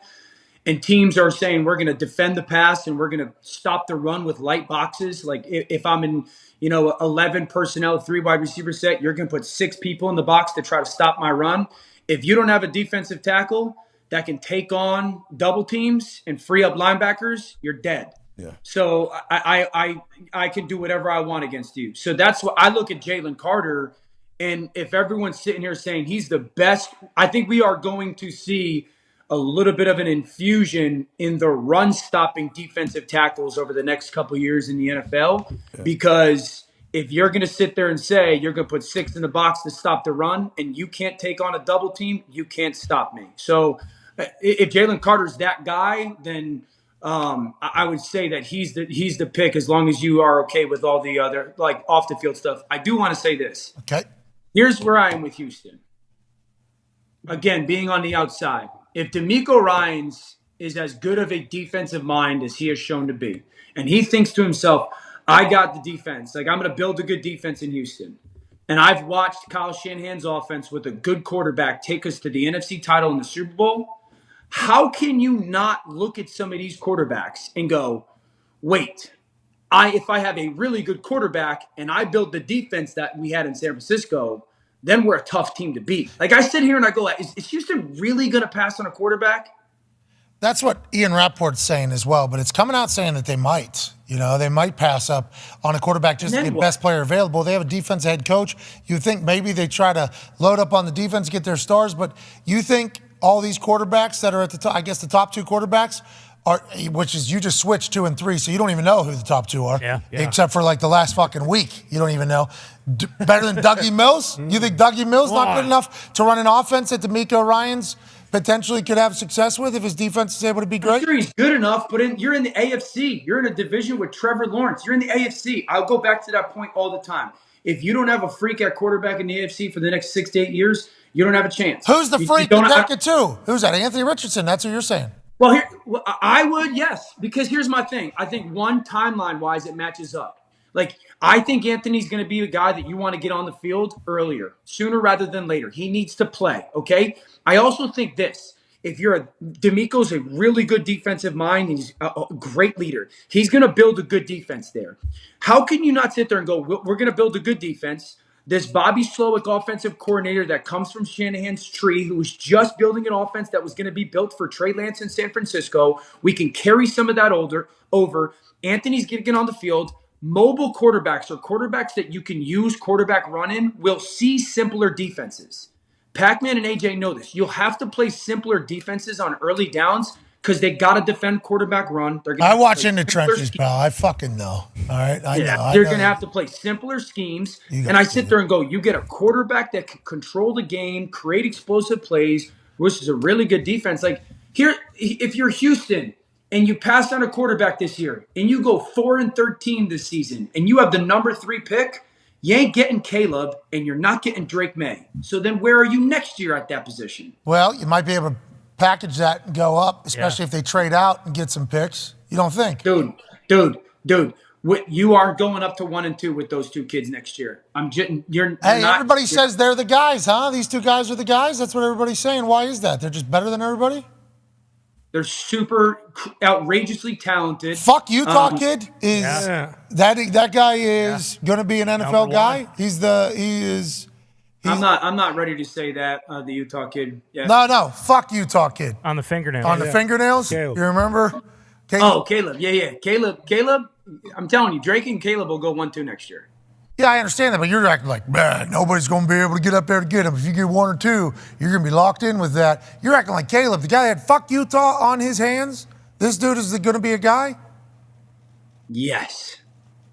That's awesome to hear. Good for him. I guess I'd be fuck Utah there too. Just do whatever the hell you need to do if you're going to be the way. That's how everybody's talking about next draft class. If you need a quarterback now and you're not in like at 4, you're going to want to get to 1 or 2 next year because Drake May and that's how everybody's talking. Said that last year. Why is that? It's going to be so expensive to go up to 1 and 2 next year. They have 2 first-round picks next year, too. Yeah, what if the Panthers are at 1 or 2? Yeah, they just got a quarterback. Then what? They won't be. Okay. Oh, Bryce Young's going to have success. You think Frank Reich's going to be able to do it? Yeah, they'll be good. Their defense is really good, really talented. They'll be good next year. They'll be solid. What if Bryce Young can't see over the O-line? What if that happens? What if he just can't do it? What if it's just impossible? He did it a ton in college. He threw over the middle of the field a ton in college. A ton. All right, so I'm just no dude in college football or none of the top 5 guys this year, Bryce, CJ, Anthony, Will, and Hendon, threw with more guys in their lap than Bryce Young did. Really? Accurately. Absolutely. Alabama was not the Alabama offensive line. No guy threw with either a defender hitting him or his offensive line getting pressed into his lap more than Bryce Young. I can't wait to watch Bryce Young coming in, Anthony Richardson developing, Caleb Williams, Drake May. How about it? Maybe Will Levis got a cannon. Here we go. Hendon Hooker potentially, Dahn. Yeah, Dano. Strager came out with his first mock draft today. Yeah, he was the most accurate last year. Hendon Hooker, he had going 11 to the Titans, ahead of Will Levis at 12 to the Texans. Where do you have Hendon? How do you feel about him? How do you feel about where he lands? Yeah. I love Strager. I love his mock drafts. I was texting about him last night. So I called a couple of Hendon games. I called Hendon at Virginia Tech. I called Hendon a game at Tennessee. I think the things you like about Hooker, 1, maturity, 2, the adversity he's faced, 3, I think he's a very natural touch thrower that can drive the football. I don't think he's got this big, powerful arm. He's a touch thrower, which is a difficult skill to acquire, but he can drive the football. He was forced to think really fast this year, like really fast. They were snapping the ball. Pat, you called some of their games down at game day, like hypo, quick. Yeah, quick. Right? Yeah. So you're forced to think quickly. The two kind of he's going to be 27 before he really steps onto the field in the NFL because of the ACL injury. So I think he's 25 or 26 now. He'll be probably right around 27. You don't know how much volume he had to handle at Tennessee. You know he had to think quickly. You just don't know how much volume. Like a lot of tempo offenses, you're getting to the line of scrimmage and you're just going. And I've asked some of these college guys when you're playing this tempo, like, what happens if you get to the line of scrimmage and you've misdiagnosed something? They're like, just play fast. So I think you got to figure that out with him. And there's a reality that his offense created a lot of open people and easy reads and easy throws. That's just the truth. And you got to see how much of that you want to knock him for. Wasn't that a bunch of option routes, though, out there? It was a bunch of option routes in that offense. So, he has to kind of piece through some things, see some things. And he beat Bama. That's right. Yeah. He beat Bama. Yeah. Come on. You know what I mean? Beat Bama. Damn. Go to Johnny Manziel. Oh. We actually have something. No shot to Johnny. Well, certainly was a shot at Johnny, but that won't be the last one leading up to draft. We have an entire piece we're putting together about these first round quarterbacks and how expectations should actually be about what a lot of these guys are going to suck, Dan. A lot of these guys are going to suck bad at football. Yeah. I think I say this every year. How many great quarterbacks do we have in the league? Great. I don't know, 7, 8, like great quarterbacks, and then there's that group of another 8 or 10 that are a little bit more dependent upon what's around them, coach, play callers, skill position, offensive line. We're projecting 4 or 5 in the first round. They're not all 4 or 5 are going to be good. Hopefully one's going to be really good and 2 are good players. So where they go, who they're coached by, the health. I mean, it's a dependent position. I think, Bryce went to Alabama. CJ went to Ohio State. Anthony Richardson went to Florida. Levis went to Penn State. Like, they're super talented guys. There's a reason why they're going to get drafted. They are crazy talented. Florida is not, I don't know. I don't know if you've seen Florida lately. No, they stunk this year on offense, but when Anthony went there, they were in the SEC title game. Oh, okay. You're saying he has experienced it. It is still Florida. Have to be good to get into Florida. That's what you're saying. Yeah, I mean, you're still going to big time schools. That's not like these dudes are, UConn. Nah. Amen. Is that what you're saying? Yeah, I was lucky to go to UConn. I wasn't good enough to go anywhere else. Yeah, they were lucky to have you, though. That's right. They were lucky to have you. Did the most out. Yeah, they were. 11 years in the NFL. Is that how many years in the NFL? 11? Yeah, it's 12, Pat. Get it right, dude. You say you got everyone else's stats nailed, and then I come on, you're like, played for over 10 years. That sounds good, doesn't it? Better than 12? Not as good as played for 12. This guy played for a decade plus. That's a decade sounds It's forever. long, A 10th of a century, this guy played longer than, you know what I mean? Wow. It's like, now we're going forward all the way. Then we're coming You're back. a good save, man. And then we're moving it up a little bit. You know what I mean? 12 years is a long time. Long time. Dan, 12 years? Let's go, Holy Dan. shit. Congrats, Don. About it. This guy played 14 at corner.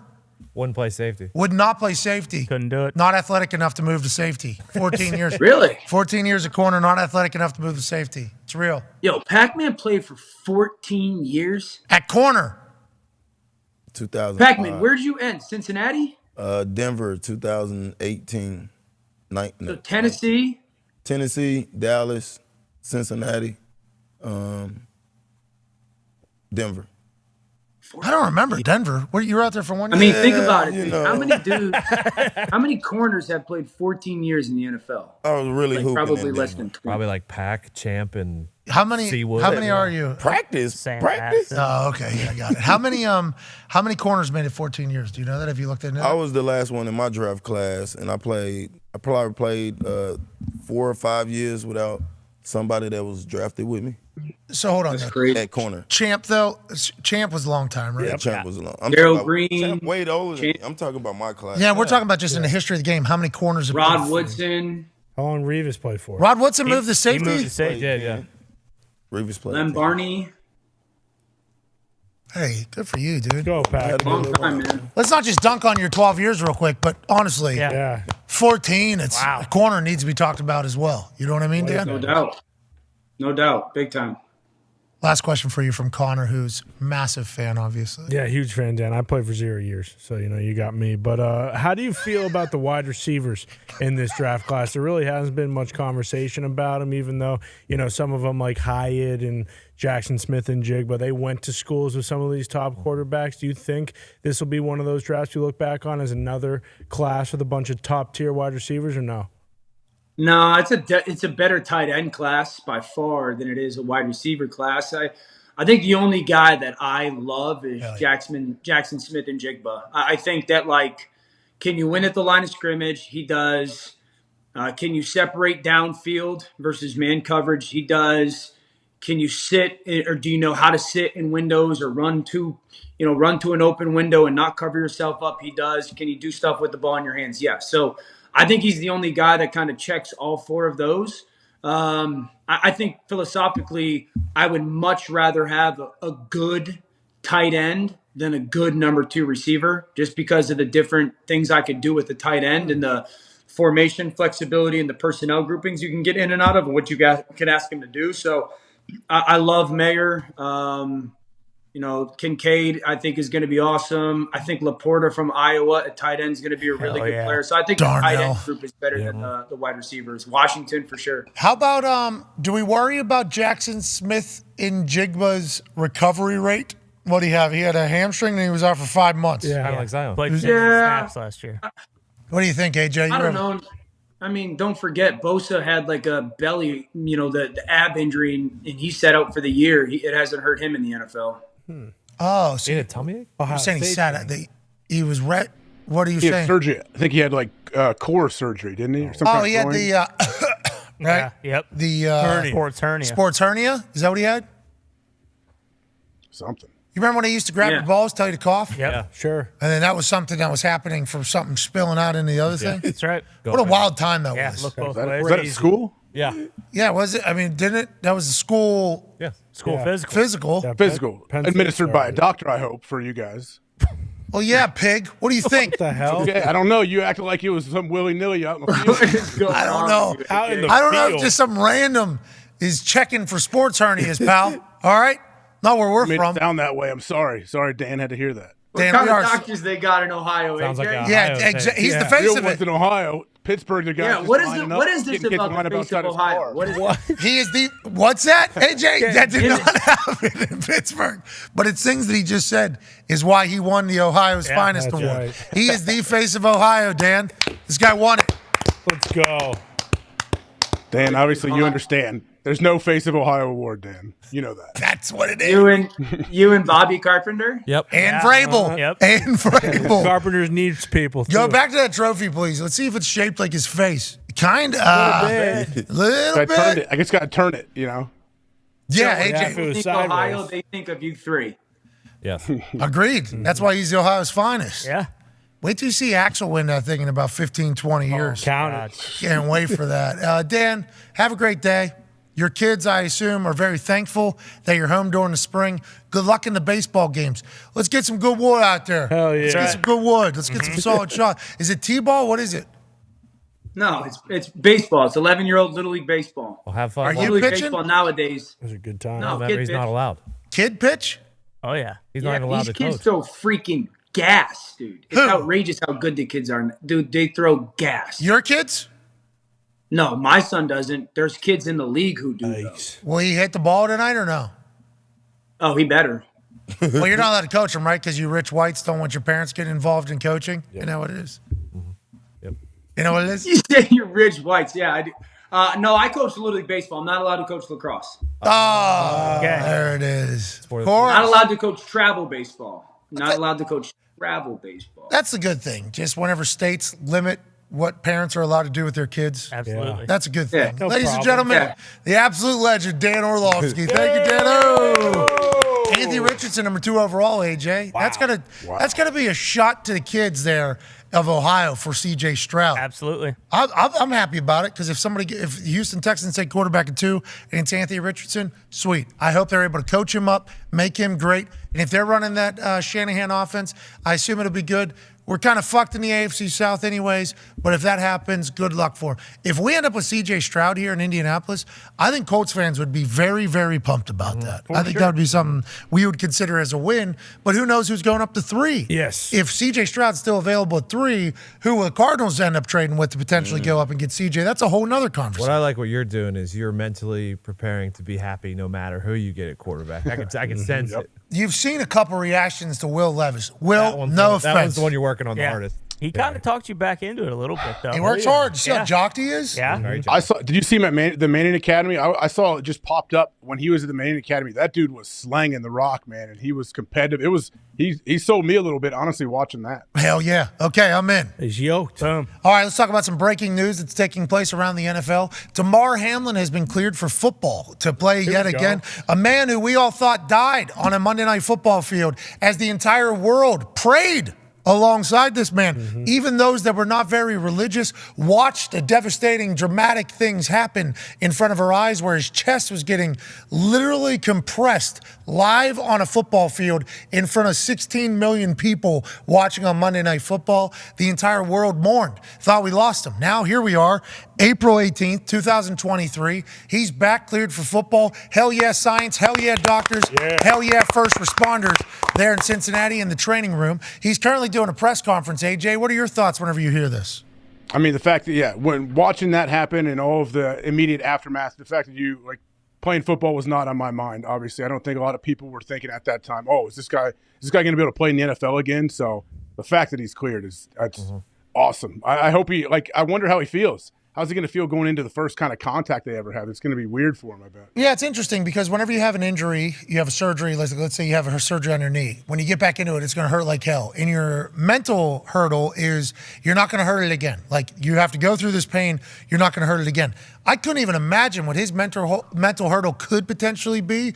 But if he's mentally tough enough to get back to where he's been, we assume he'll be mentally tough enough to be able to handle it. He's a Pittsburgh kid, which is good news. What are your thoughts on this, Pac-Man Jones? Oh, life is precious, man. It's a blessing to see him on TV talking about something that we've talked about in the last month and a half. But it's good, man. It's good. He been talking about all he want to do is get back on the football field. I had a chance to chill with him.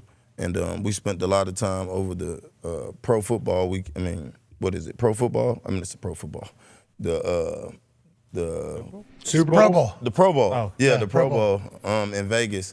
And I got a lot of time to chill with him and talk to him. We actually did a couple things together. But blackjack? Yeah, played a little blackjack. How was he? Pretty good? I ain't gonna say he's a good gambler. Okay, that's a shame, Demar. Let's figure that out. I mean, he's good at a lot of other things, which he's bouncing back from something that none of us thought was possible. I think whenever they started talking about, the doctor said, goal is to get him back playing football. That was like a couple weeks after the whole incident, and all of us were like, hey, no, doc. Like, slow down. Hey, doc, a little consideration. Please, this guy, he was dead. But now we're like, he's back in football?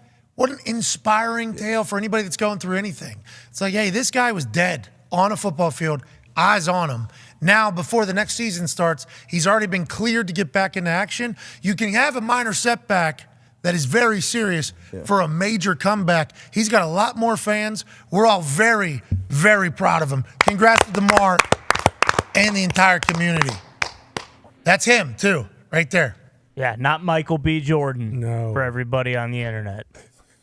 Yeah, if that's Michael B. Jordan, we're going to find out how fucking good he is at a back pedal real quick. He's going to get exposed out there if that ain't tomorrow. That was funny. We was talking about it. He's like, yeah, man, I got all these texts. People thought I was somebody else. I said, bro, yeah, really, people really thought that. Yeah, that was a real conversation. This is a duplicate. This is not actually him. Place. Oh, the NFL paid somebody to act like they're Damar Hamlin. Paid off Damar Hamlin's family so they won't say anything. Must be nice to have billions of dollars in your pocket to make everything go away. That's not Damar Hamlin. Oh, it just so happened to snow and it's a blurry camera. Bingo. He's like the fucking Bigfoot on camera in 2023. That ain't him. This is the clearest thing we've ever seen. Now he's getting cleared for football. Whoever's filling in for Damar Hamlin might get exposed week 1, or maybe science did a miracle here. Yeah, pretty damn good.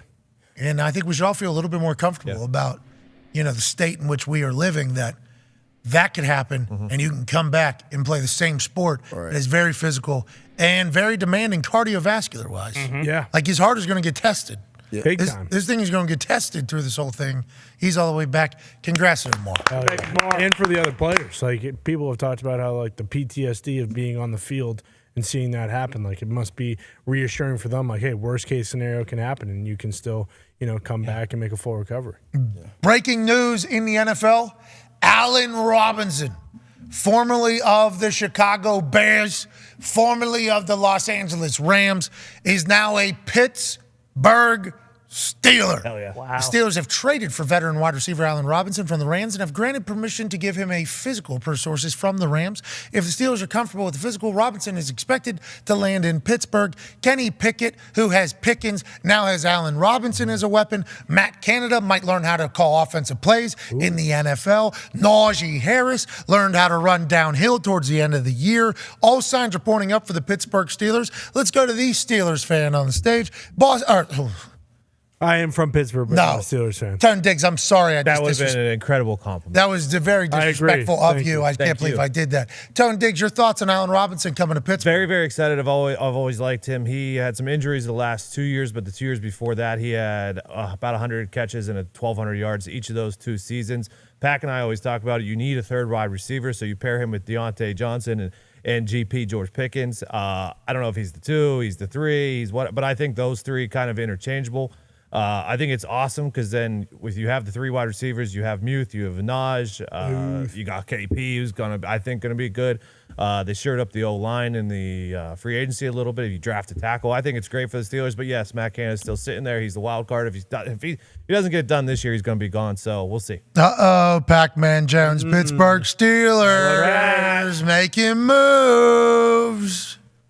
Fuck. Okay, so you are upset about this. Allen Robinson's a good football player? Allen Robinson's an unbelievable football player, especially when he's healthy. I don't like this. Definitely not going to say anything good about the Steelers.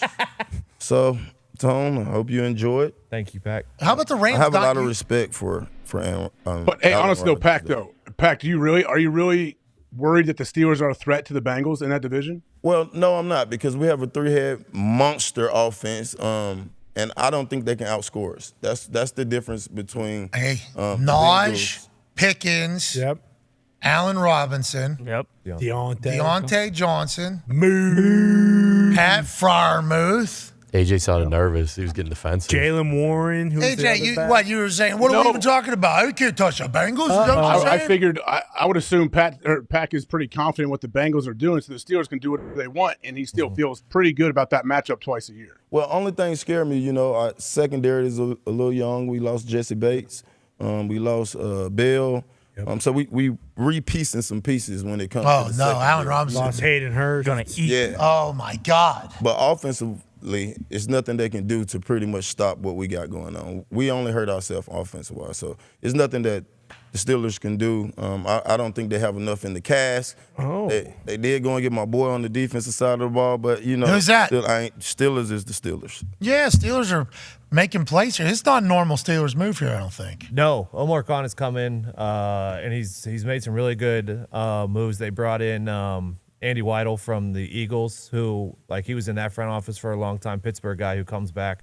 So I feel like they've got kind of like Omar's open to more non-traditional Steeler things as the GM, and then they're kind of like the Eagles went out and they made moves with players, and it feels like they're kind of doing a little more, which I think Steelers fans are happy about. Allen Robinson wasn't shit with the Rams, but they just never gave him the ball. Him and Matt Stafford never got on the same page. Zito, he was a monster for the Bears. He was how many straight 1,000-yard seasons with no quarterback and no offensive production? Yeah, him and Mitch got along very well. But I think it was like 2, 3 or whatever. I think he even got 1,000 whenever the nobodies were playing. Jags, he was with the Jags and they were terrible, and then they got a little better, and then I think we got him off that knee injury, didn't we? Yeah.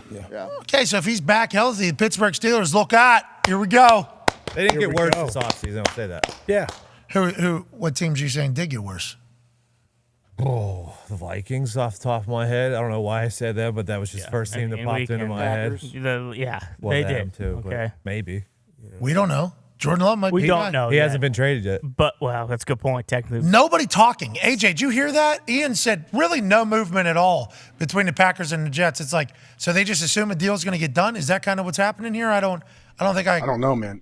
That's something I ask all the time, isn't it? Like in these negotiations, don't we assume that these guys are on the phone every day, going back and forth? A lot of times, I think they're silent. Like, hey, I'm not going to be the guy to call back. It's an old power move either way. Yeah, that's like Succession. Like, hey, we're going to need to hear his voice, is what they said It was before. good. I saw it. I liked that episode. We'll get to that in a bit. We're not talking about that right now. I know. But it is setting up for obviously mayhem. I believe it's setting up for a lot. We need the Disgusting Brothers a little bit more screen time. Keep them around. You know what I mean? Little bit more screen. I need to see somebody that isn't just handed a job or nepotism, just getting them a thing. I need them to have a shot here for me to remain interested. But love the show. Rest in peace, L to the OG. Okay? Let's just get that. Let's just clear the air. I will continue to watch, but I am not pumped they killed the best character this early into the final season. One that I was there for, pretty much. Let's get back to Allen Robinson. He can be a player. Oh, yeah. Yes. But it all goes back to Matt Canada. Their offense was so bad. They didn't even have hot routes. This is the NFL. They're playing a fucking junior high football. We talked a couple weeks ago about how Peyton Manning had a wristband for his kid who was playing flag football, and they would have 2 plays called at the line. These are 7 or 8 year olds. I forget what the age was, and they would check plays. They had like 50-some plays that they would call to. Matt Canada and the offense for the Pittsburgh Steelers didn't even have a hot route. This is the call. We are going old school, basic, let's just get Kenny Pickett through the year football. If that doesn't change, you got no shot Doesn't matter who the fuck's on your team. You got to be smart in the NFL. We watch in the trenches, they set up leverage. They set up distractions. They set up decoys. They have this happen and this happen and this happen. Steelers were just basically Tecmo Bowl football. That can't happen, AJ. That cannot be the case. And I think all of Pittsburgh has let Canada, Tomlin, and the Steelers know that. But how much can he change overnight? So how long has Matt Canada been there on the staff? This will be his third or second as an OC. I can't remember off the top of it. 2 or 3. Okay, so was he there? He was there with Big Ben or no? He was his quarterback coach for a season, I believe, if I'm correct. Well, doesn't it sound like Big Ben had all kinds of freedom? He could pretty much do whatever he wants. I know going back to that podcast when they mentioned football, there's no hot routes or whatever. They talk like Ben could just, he'd give a guy, look, here you go, stand up, I'm throwing it to you at the line no matter what the play is. Things like that is what every great quarterback is able to do. So did Canada think that Kenny Pickett was too young and he couldn't handle that yet, or what? To your point, during COVID year, Roethlisberger, because the stadiums were empty, would actually do what he's been doing his entire career. Hey, run a go. And then the corner's like, I can hear this guy. Did you hear that? Did he just say? He just said run a go. If this guy runs a go, we all got to keep it cool here. I think Roethlisberger is just going to tell us what everybody's going to do. But that's old school football there. That's like old school. That's draw up backyard football. He's doing old school high school football, Matt Canada now. Are you saying this guy maybe doesn't have the capability of drawing up, calling up plays because Ben Roethlisberger was kind of doing whatever he wanted out there? AJ? It'll be third as his OC. I was trying to say, did this drive Matt Canada crazy when Big Ben was there when he was his quarterback coach with all the freedom Ben had? Does he not like that as an offensive coordinator? We have some other breaking news around the NFL. We do believe we are the first to report this. Okay. Handsome Blaine Gabbert will be signing with the Kansas City Chiefs to be backup quarterback behind the Patrick Mahomes. Congratulations to Blaine Gabbert. They get a veteran backup here where if something happens to Patrick Mahomes, which we have seen happen throughout his career, whether it's a freak thing with his foot or a knee or something like that, he's incredibly tough. When the time comes that he has to play, he will play. But if he has to rest, they have a veteran guy in there. They had success with Matt Moore as their backup quarterback. I assume Blaine Gabbert will be able to pick up that offense quickly and be able to be a great backup for them. Congrats to Blaine. Congrats to Andy Reid, who started OTAs virtually. Tell the boys, take 2 more weeks. Do what you got to do. We'll see you in a while. That seems like a great place to be right now. Blaine Gabbert is now a part of the kingdom. AJ Hawk. Think about it. Blaine Gabbert knows, like, hey, there's going to be a pivotal moment during this season, maybe in the playoffs, where I'm going to have to come in, maybe for a series or two. I'm going to have to finish a game. We've seen it done before with the Kansas City Chiefs, and like fluke things happen to Patrick Mahomes. So, yeah, go get yourself a ring, Blaine, and maybe get some good time. Another ring. Blaine was with Tampa, obviously. He was blacked out drunk with Tom Brady in that yacht party. Congrats to Blaine for enjoying that and extending his career at the backup position. I assume he's going to love life over there. Yeah, I mean, Chad Henne, I think we'll always remember that fourth down with Chad Henne against the Browns. Like, he could. Had to make it. Had to make it. No way they're throwing this ball. Boom, he throws it. The thought going into it was like, Chad Henne, the backup's in. There's no chance they're actually going to run this play. They'll just, take the delay of game, run the clock down, and punt it. You played against Blaine Gabbert before? Yeah. He's been around a long time. He was with the Jags, right, for a long time? Yeah. Top 10 pick. Arizona, Jags, Tampa. He's been, Tennessee, maybe, or no? Jags kind of I think broke he was him. on Tennessee. I think the Jags broke him. For sure. A lot of Jags break a lot of people. Yeah, back then. Who knows about now? Remember, he was on the cover of SI with, it was like him, Cam Newton, and someone else, and it was like the who's next because he was so good in college. And Missouri? I think it was Locker. Yeah, it was Locker. And then, he goes to Jacksonville, and just they sucked immediately every year he was there. And it was kind of like similar to Tannehill when he went to Miami, just like got ruined and then he never really got a chance to be a starter anywhere else. Always has kept the moxie, though. I think we see that from practice clips, internet clips, and from, obviously, the yacht party. So congrats to him keeping it when he could have been down and out. I think we talked every single time the Jags played the Colts. Incredibly fucking cool dude, too. Happy to hear he's having success. Cool as hell, and he's a great caddy. When I say that, I mean that. Like, he's the caddy, so he knows his role. He ain't trying to be the superstar, but he can come in and give you valuable plays at valuable moments. I think so. This is a good signing by Brett Veach and Andy Reid, and that is breaking news. Yeah, he just saved a couple people, too, off the coast in Florida. Oh, yeah, on a jet ski. Yeah. Saved lives. A helicopter crash. Yeah. On a jet ski. I mean, Blaine Gabbert's the guy you want in your building. Hell yeah. Hell yeah. We would have extended an offer to Blaine Gabbert to join our building if he was to retire from football. I don't know if that was a thought or if that was anywhere near that. It is not this year, though. He's going to Kansas City. We're happy for him. Shout out to our source, Sis, for that little piece of information. Also, shout out to the 5 Energy phone line, 1-833-432-3663 or 1-833-4-DA-DOME. We'll be answering calls on the other side of this break. Hour 3 on the other side. Might have a surprise guest as well, Paul. Oh, what? Hey now. We also got a lot of quotes coming out of DeMar Hamlin's press conference. Can't wait to hear what he's saying. What a story. Unreal. He's back. Yes. Yeah. Yeah, that's a movie. Playing football. Probably being written right now. That is a Disney movie. Numerous versions are being written right now. Of course. Probably be some knockoff terrible ones. For sure. And then obviously the creme de la creme starring Michael B. Jordan. Yep. Will work. Who's gonna be the trainer? You think like Matthew McConaughey or Woody Harrelson? Will Smith. Who was the trainer's an old white man, I think. Yeah. God, I don't remember what his What was his name? Hold on. Oh, Ken? Andrew? Yeah, see, I There's thought an it was, assistant trainer from Buffalo that got a bunch of pubs. Yeah. I thought it was Scott or something. Maybe. When I first seen him in Vegas, I was like, DeMar? yeah. Good move. Make sure. Good move. Hey, man, just wanted to make sure. People were taking screenshots like, Oh, yeah. you see his tattoo's not there. Yeah, he got a new tattoo on his hand. What is it, Ken? His name is Ken? Denny Kellington. See? Denny Kellington. Denny. You can see how the brain. For sure. Kelly Denning. Shout out to Denny Kellington. Boom. I don't know if Will Smith's going to play that guy, AJ, but hopefully, Might. hopefully somebody will. You know what I mean? He needs another chance, man. Give him a shot. Let's get to a break. Ben Affleck. Pac-Man, what are you going to do for a giveaway Ooh, yeah. Wide. next hour? What do you think? Did you see me do the pickleball thing? Did you see me do the Thunderball thing? Yeah. Yeah, that looked very difficult. It was not easy. That took me way more than I thought it was going to take. Good movement on him balls too. Yeah, I could have lollipopped them in, I think. Yeah, but wanted to do a couple strikes. Yeah, have to. You know what I mean? I got 2 a couple times in a row. Had a couple cutter shots, had 2 in a row. Couldn't get all 3. Because with how high those top ones are, that's not necessarily where you want to put no, that's not a pickleball. You don't want to put it that high. Hey, pickleball. So I wasn't able to get all 3. I got work to do. That was added into it, though, if you want to think about it. What do you want to do, Pac? What are you thinking? Shot again. Really? Yeah. okay. All right. That was. Is it because like From the stage, sometimes you get the bear, sometimes the bear gets you type thing?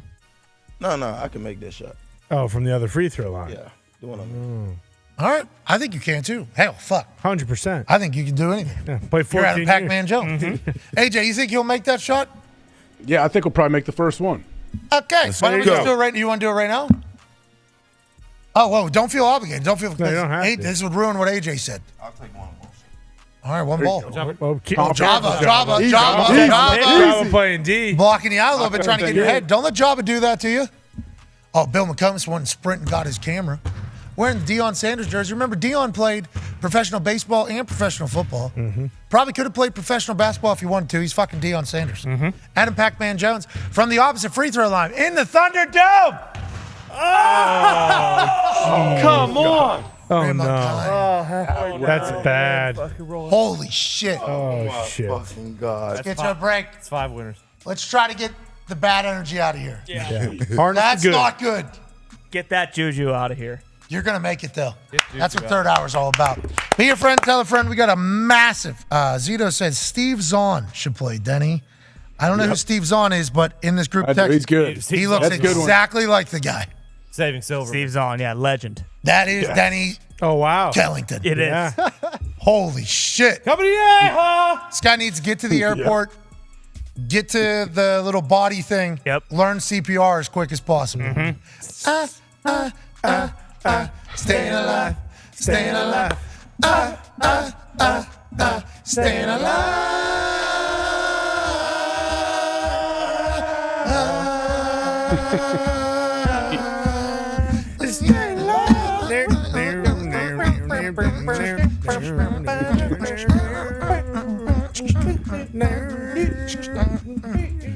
They did that for like 7 songs. Yeah. Oh, yeah. On Monday Night Football. Yeah. Jeez. The guy lived. He did. And he's back playing football. Unreal. Hell yeah, dude. All right, be a friend, tell a friend, take 5.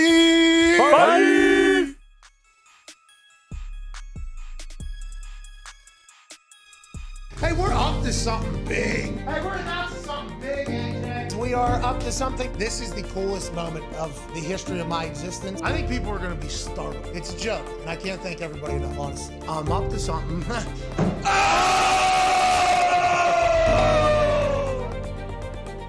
Today's a big time day. Let's go. Not only are we going back to Plum to do something cool, but today is the day that our heater horse has arrived for the Super Bowl. It's a pretty big deal. You know, whenever you get a chance to give back to where you're from, especially a place that helped create me and mold me, I'm very, very lucky to do it. I'm lucky to be from here, and it seems like the only smart thing to do would be give back. Stinks here, huh? What's up, Kennywood, dude? Kennywood is named after Kenny's Woods. A man named Kenny owned the hill in the woody area. They turned it into an amusement park, which is a Yinzer staple. So Jeezy actually shouts out this area we are in currently. I think life can be much simpler whenever you just take care of your people, enjoy your life, and do your thing, and that's all we're trying to do. You know, growing old, slowly dying. How about you? How's everybody? I'm gonna give a full lead up to how I got to wearing mats. I think I'm very lucky to be from here. If you're a kid that has walked through these halls, you understand something that not a lot of people do. I think Plum is a much different place than everywhere else. And there's Nick up there. Go look at Nick, how pissed off he is. This past summer, I was driving through here because I was here for an event, and Angelo Bolino, little blonde-haired kid, was kicking on the same field that I used to kick on as a child. And he had like 2 balls and a holder. And I was watching him kick, and then he would go shag for himself, and then he would come back and kick. And the easy question is, if he had 10 balls, how much better could Angelo Bolino be? If I would have been able to have 10 balls, 15 balls, new cleats, new everything, chances to go to camps with my teammates and everything, what could have happened? So I said to myself, literally after meeting with Angelo, great season, by the way, dude. I said, if I ever get a chance, I'm going to try to take care of the potential humans and kids that were in my exact position in Plum. I'm going to give $200,000 to the Plum area soccer. I'm going to give $150,000 to the PMFA youth football. I'm going to give $100,000 to the baseball youth. I'm going to give $100,000 to the lacrosse.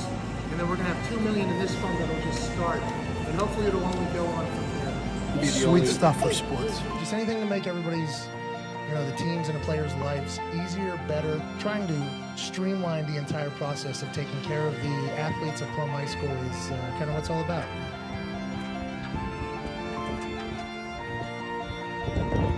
Hey, you too. Wow, dude, that was cool. All right, Narati, like the Indy.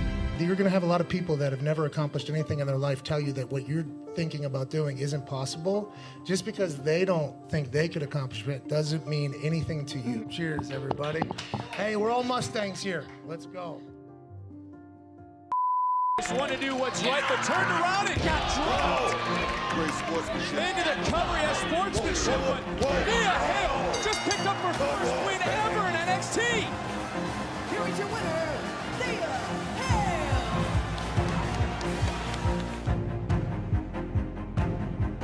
Probably still play safety, but we did see something today. Yeah, I don't know if he could still play safety just because, you know, I happened to catch a pass against him. It wasn't a You moss. did? It was not a moss. I did. I had to reach over him a little and snag it out of his hand. Do we have a video?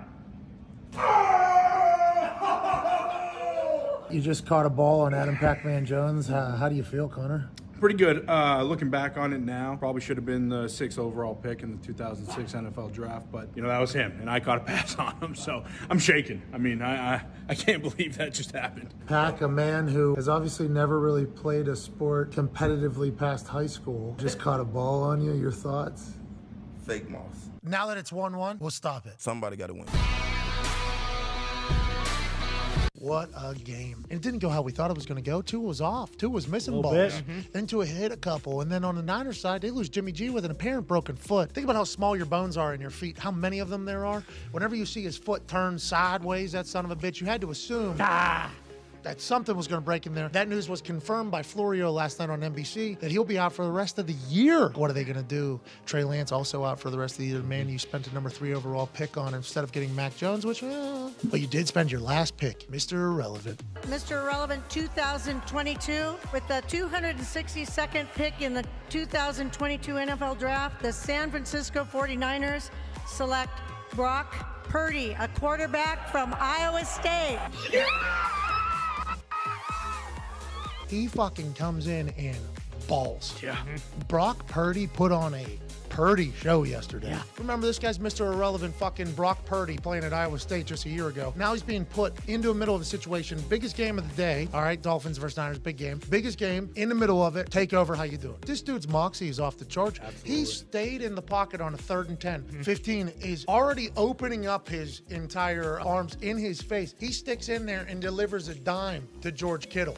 That type of throw, staring down the barrel, that type of courage, especially in a league that he's never played. This is his guy's first snaps in the NFL. Yeah. He has no idea. Maybe he doesn't know what he doesn't know, but a lot of people get scared there, tuck, turn, run, miss the throw, and everybody's like, why does this offense stink? The guy's scrambling for his life. Well, also there's a chance that for another half a second you sit in there, somebody gets open, you're going to have to take a massive shot, which quarterbacks have to do in the NFL. It is no fun. It's a bad part of the job, but it certainly takes place. This dude's sitting in the pocket, fucking taking massive shots to the jaw, seemingly throwing to the right people as well, because as we're watching everything DB and we're talking to AQ Shipley and Coach Pagano and everything we're watching and learning, against certain coverages, there's obviously holes. For him to know where those holes are going to be just by looking at it pre-snap is a level of football IQ that I don't think any of us could have expected from fucking Mr. Irrelevant. Losing our quarterback there in our second drive in the first quarter. Brock, you stepped it up, you came in. I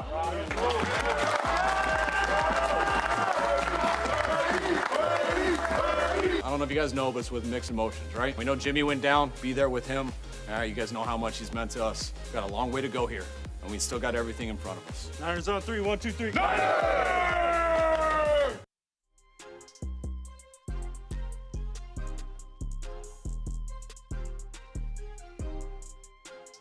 Hey, What? let's go! This show fucking stinks, and the fact that you listen, we are very, very thankful for. AJ, you never cease to amaze me with your toxicity, pal. You got a couple of these? God damn it! What the fuck are you doing? Fuck Boston.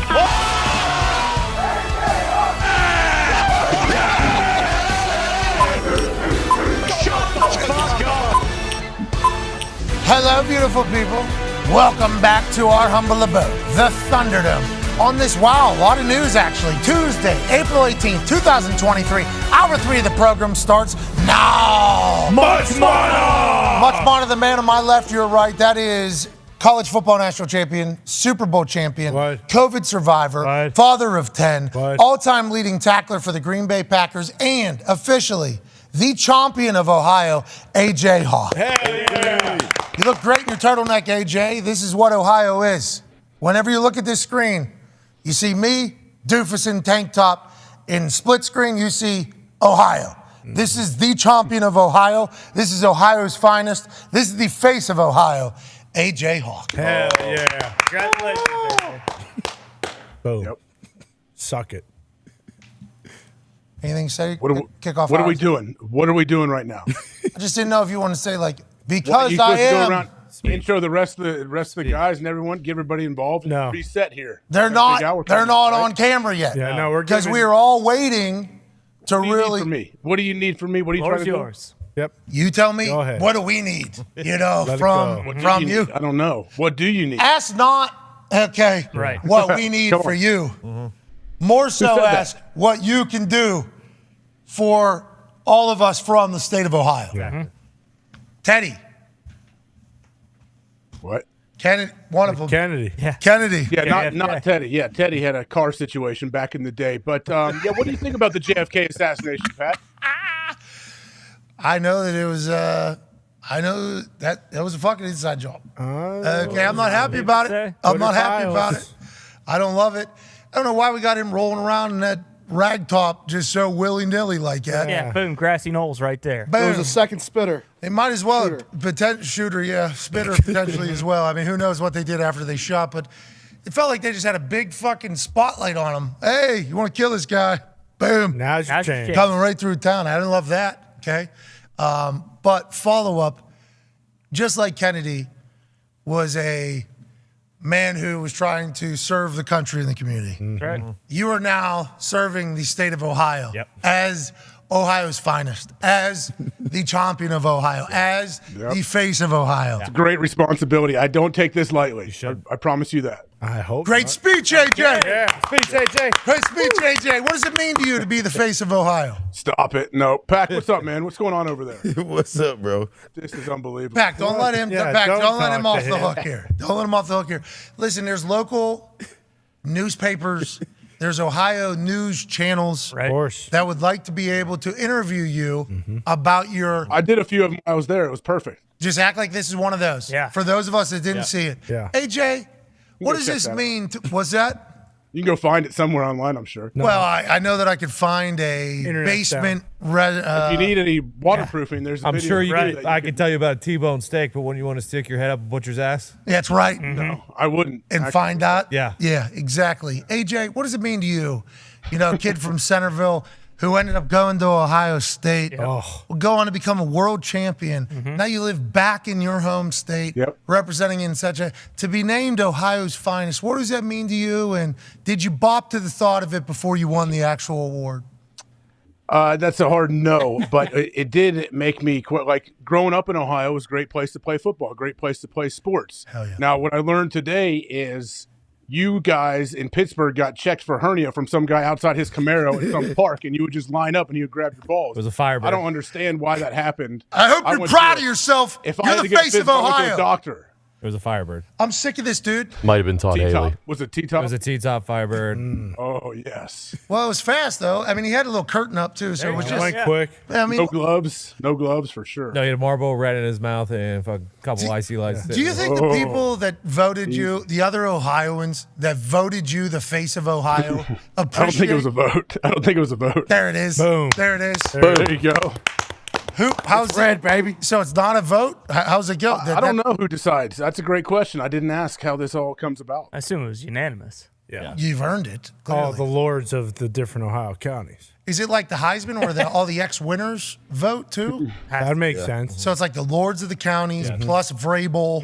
Yep. And then Tony Gonzalez. Final check off from Wexy. Dick LeBeau. Yeah. Anthony Gonzalez, excuse me. What's he up to? I was going to ask you that. He's not in politics. I mean, I'm sure he's making like Why is he $80 million a year for some startup or something. He's got to be so happy he's done politics. Yeah. He's up for face of Ohio here soon, but it's going to be a few years because. Yeah, he needs a little time still. Anyway, since you don't want to celebrate the fact that you got this award, I hope they were. You've earned it, but I do wonder if they think to themselves, should have gave it to somebody maybe that would be willing to champion it, expand upon what the award means. Yeah, they might have to rescind it. Yeah, because what if the next winner wins and we don't know that person like we know AJ? What should we know about Ohio's finest, the face of Ohio champion winners? What should we know about the award, what it's about, what it stands for, what it means to the person that receives it? We've tried to get that fucking answer 48 hours straight. That's right. And 48 you hope that person would be able to articulate their thoughts and kind of just speak from the heart and say. Talking to the wrong guy, pal. I cannot. Maybe that's what it means, though. Maybe that's what it is. Not allowed to. Maybe that's what the award really is. You choked up, man. Does it get you? That's why you can't. You're really. right. You know I'm an emotional guy. You don't. I can't. That's why I'm not talking now. Yeah. Is that why you're deflecting so hard? Are you embarrassed? You've earned this. This isn't imposter syndrome. We've been saying that you should be the face of Ohio. Sorry, that's amazing. What is, dude? Are we waiting? Are we waiting for somebody that's possibly on the line? Is that what we're doing right now? No, we're waiting for an answer. Yeah. On what this Ohio's I finest told you trophy. I am not able to articulate exactly what the award is. I'm not sure. What? I'm being honest with you. What is our show's problem, dude? This guy wins a fucking prestigious award. Okay, Fragile. Yeah. Fragile, this guy wins an an entire state. It's unbelievable. It's not just a leg lamp. No. No. It's a Local. glass. Right. Yes. And this dude just won't open up about how pumped he Go is. on. That his state that he's from, that he champions, Yeah. has now named him champion. That's right. That's a big moment. Huge moment. Your kids are going to see this later. Come on. Maybe. Talk to them, not us. And they could say, hey, Dad, what was that? And I say, I don't know, guys, but I got to see some of the great high school coaches. Ohio State to recognize Herb Street Hawk with Herbie won one of these. Herbie got it the night before. Yeah, Herbie ran a round table with all the old coaches: Herbs, Tressel, Ryan Day, John Cooper. They're all on stage. What, dude? Herb? Yep. There's pictures of that. They were there the night before. I wish I would have gone to that actually. There's no pictures of that I've seen. Congrats to you. They look cool. Hey, let's go Elks, huh? Centerville Elks. Ohio's finest, dude. What's in the water, huh? What? Did anybody bring up the fact that one of the Ohio's finest award winners ended the career of the other Ohio's finest award winner with a blatant helmet-to-helmet shot during a reunion game? Is that talked about this weekend during the celebrations? Well, I didn't actually see Kirk. He was there Thursday night, but that is still up for debate because who knows if the shot I gave Kirk was the one that put him out. He absorbed many more shots the rest of that day, I'm sure. He actually said he took off his pads and walked on the field. That was it. He said, I'm an adult. Why do I have pads on to begin with? And then I got this guy who's got oversized shoulder pads, and he just went right down the side of cranium. I use my brain and my face now. What is this fucking kid's problem? Oh, he's an Ohio fuck. Oh, he's the face of Ohio. That's right. Congrats to you both. Congrats, boys. Really happy that we've gotten shit out of you. Can't even call Herbie. Kirk will have more. Who did you thank in your speech? There we go. Herbie? Good question. Everybody, the troops, God, everybody. Did you thank Jimmy? Pandering. I pandered to every group I could. So you thank Trump too? What's your problem? I'm just asking. You say you pandered. This is a football. This is a sport. This is a sport thing. What do you got to shoehorn your political nonsense into this thing? We're talking about Ohio here. Okay, I figured that was probably number one on his list. I don't know if that. I don't know. I don't know if you know Ohio that well, Conrad. I guess I don't. That's why I'm asking. Anyways, let's move on because AJ's clearly not going to represent what he won. No. Right. He will represent it actually, but he doesn't know what he's representing. No, he doesn't. Which is almost a little bit more of a problem. Yeah. But congrats to all future winners. If Herbie and Hawk are winning it and Vrabel's a winner of it, this is an award that you won. None of them know what the fuck it is. No. But everybody wants it. That's right. We will never be able to win it. No. A man that's been on stage with us for the last month and a half, Tuesday, Wednesday, Thursday, 14-year NFL corner, Adam Pac-Man Jones.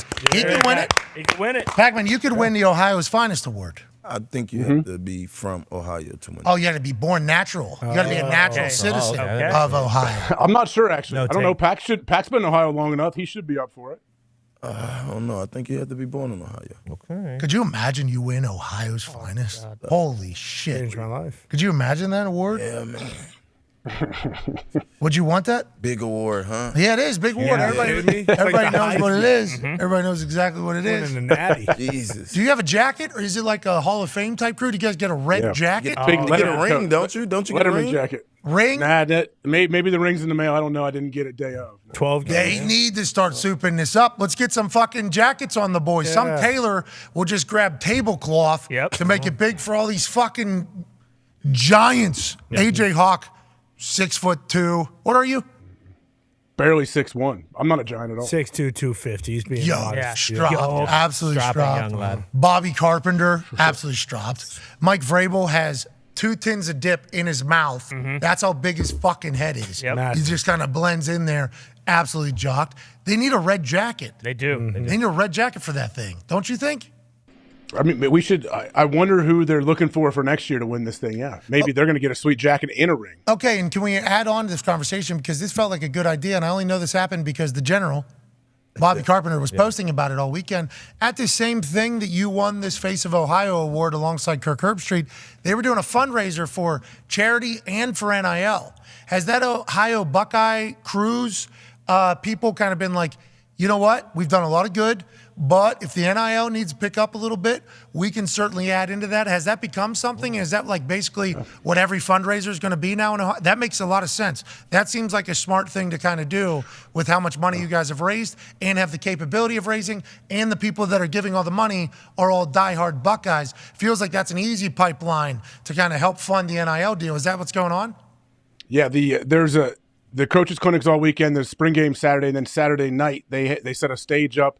It all came from the cruise. So Ryan Day was on the cruise, the Ohio State charity cruise I go on every year. He bought a package for like, I don't know how many thousands of dollars for this band to play anywhere he wants them to. And he was like, yeah, I got it. I don't know where I'm going to have him play, whatever, maybe in my backyard. And so the Cruise people got together, put this whole charity fundraising event. North to Nashville is the band. They're awesome. The kid Evan Blankenship, this lead singer, played to Ohio State. And they played, and a lot of the money, I don't know how much, but yeah, a lot of it went to NIL. And I think they have fundraisers all the time now where portions of it are going to the NIL. And I think Ryan Day is behind a lot of it because he has to got to be boots on the ground, man. That's a smart idea, Pac. We've talked about the business of college right now. How do you get the funds? Who cares? Need the funds. Need the funds. The fact that Ohio State has been in this game for a long time, we all assume, right?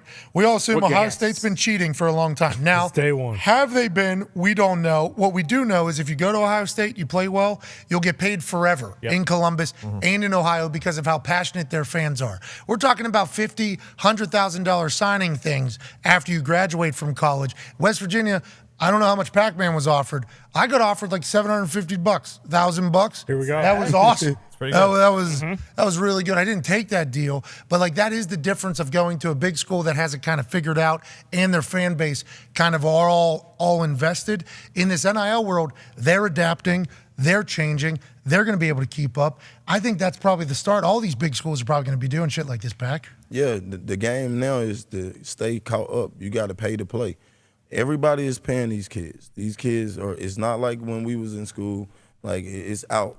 You got paid though. You're a 6 overall pick. You definitely had to have gotten paid. A car or something. Oh, had to. I plead the fifth on all of this. But West Virginia took really good care of me. I would say that. I had some really good coaches and a really good neighborhood as far as the city of Morgantown. I shouldn't say neighborhood. The community of Morgantown. That, you know, I found different bags, different places sometimes. Yeah, well, you got to do those bags, interesting spots. But it is, I like to hear that Ohio State's adjusting, though, because that's a school, much like Iowa, that could be like, no, this ain't how this whole thing goes. Ryan Day, I think he was pretty open. He's like, this is what I'm going to need. What was it, like a year ago? He did players and how much money each player would take, Yeah, he was like, I'm going to need this much money. If this is what you guys want to do. He like openly said it. One of the first people to openly say, this is what I'm going to need. And I think the early backlash was like, oh, this guy's just whining. This guy, like, you got to be able to recruit, okay? That's what you think Jim Tressel needed fucking $13 million, Ryan?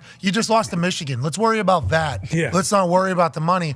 And then, like, as everybody else is kind of doing it, I like the fact that Ohio was like, okay, what Ryan said was right. Okay, appreciate that. Love what Ryan's doing. Love that they're going to keep it moving. How much money have you given, AJ? Or are you just offering up potential hangouts with the face of Ohio? I don't like. I was actually talking to somebody, a guy that used to play Saturday at this little barbecue they had after the spring game, and he was saying like, if he gives money, he doesn't want to give it to just like an NIL fund. He said like, I don't want this money going to these high school kids. Like, if you're saying this goes to the interior O linemen that have been grinding there forever, I would give money towards that. But I don't think you can like differentiate yet. But maybe they will eventually. Okay, so they're trying to take it one step further. Like I like. I don't know if they are. That was just this guy's idea. And he's a surgeon. He's a very smart guy. That's just what he was thinking. Like, how hey, much I'll sway give money. does he have? How much sway does he have? I mean, I don't know. Influence? Guys got pretty good influence or no? I don't think he's like. No, he's actually a cool dude who has a lot. He has a life, so he's probably not bugging them, telling them how they can be better. Well, he's probably just living his life. What I'm thinking though is like there's certainly going to be some school that figures that out, transfer portal stuff, and yeah, because you got to pay these transfer guys too. That's the other thing. You got to pay transfer portal dudes too. So. Yeah, so I think somebody's going to figure it out, and I think that's going to be an advantage. Yeah. Like if you have a way to do it, like this whole Buckeye Cruise thing, adding in funds, being able to like that's an advantage. The Buckeye Cruise thing, this cult cruise that you guys have been going on for a long time, that has basically every rich person that is associated with Ohio State all in one place, multiple times a year. It's like now capitalizing on that is brilliant. Like that is very smart. You're ahead of the game. That type of shit is going to be an advantage over other schools that can't do that. And I'm happy to hear that Ohio State's doing it, especially from the voice of Ohio, AJ Hawk. So it's not as simple as just like what you try to do with like Brady Ware. Like that surgeon can just like write up a contract on the spot and be like, okay, if the starting center and guard decide to wear a T-shirt that has the doctor's office that I work for to, half of their games that are televised, that he can't give them X amount of money for them doing that? I don't know. Because I thought it was I asked him that. No, nobody knows. I asked him that, and he was like, honestly, I have no clue. Nobody really knows the rules. Well, you can't right now because you got to wear whatever the team issued. So If we on the He field, said like if you do a commercial or something though, right? Yeah, let's like just- like if you an appearance. Let's just say he tweets. He has 14 followers. Bingo. And he puts out a tweet, a video. I love watching the IndyHat.com Boston Connor. Do the work. Yeah.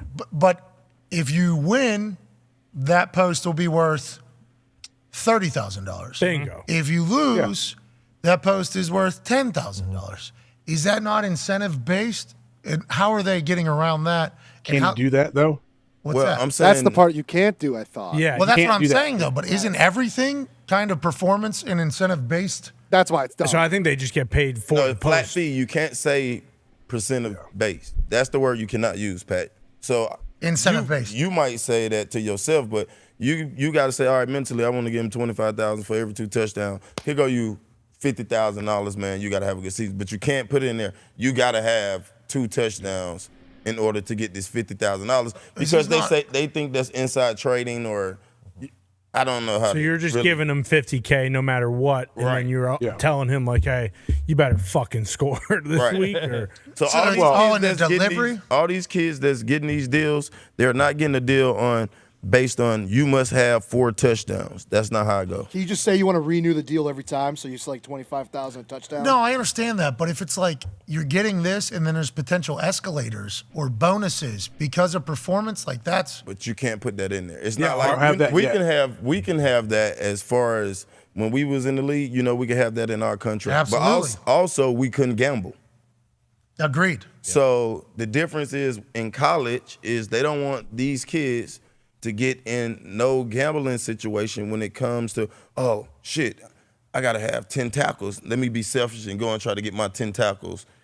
And then it gets, and then Well, that is an this interesting- motherfucker might have 10 tackles today. And this is the thing with Quinn Ewers. Like, he signed that $1 million NIL deal, and he'd forego his senior year at Texas, so he went to Ohio State, but then he didn't play. So And he didn't get any of the money, right? No, I think he still got money. Yeah, he still got the money. Yeah. I don't know how much. No, I don't. I was wondering the same thing. I don't think he got a big chunk of it. He may have. Hopefully, they work out in these contracts. Like, hey, give me at least a signing bonus, no matter what. Well, I he know transferred, if I too. don't stay. Yeah, so but he was there for a little bit though. Would So that be to incentive get like based? a chunk up front? I don't know. Also, after your first year, like if you play great and you get more money, like, you're getting- that These was contracts are incentive guaranteed. based. Because if you would have had a shitty year, then you're either getting exactly what you got the year prior or less. I guess they don't want these guys signing like for $0. If you score a touchdown, we'll give you this, and no deal at all, because then it's like a Ricky Williams deal.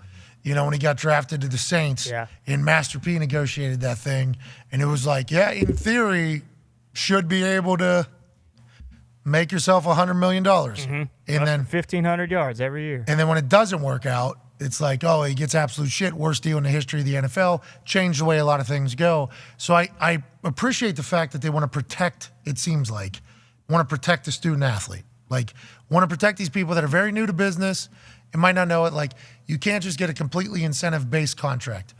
But everything is performance-based. That is just, the next deal is going to be worth what it's worth if old buddy performs well. So, like, if there's a bonus in there, if the team wins, I guess you can make it team-based incentives? Is that probably...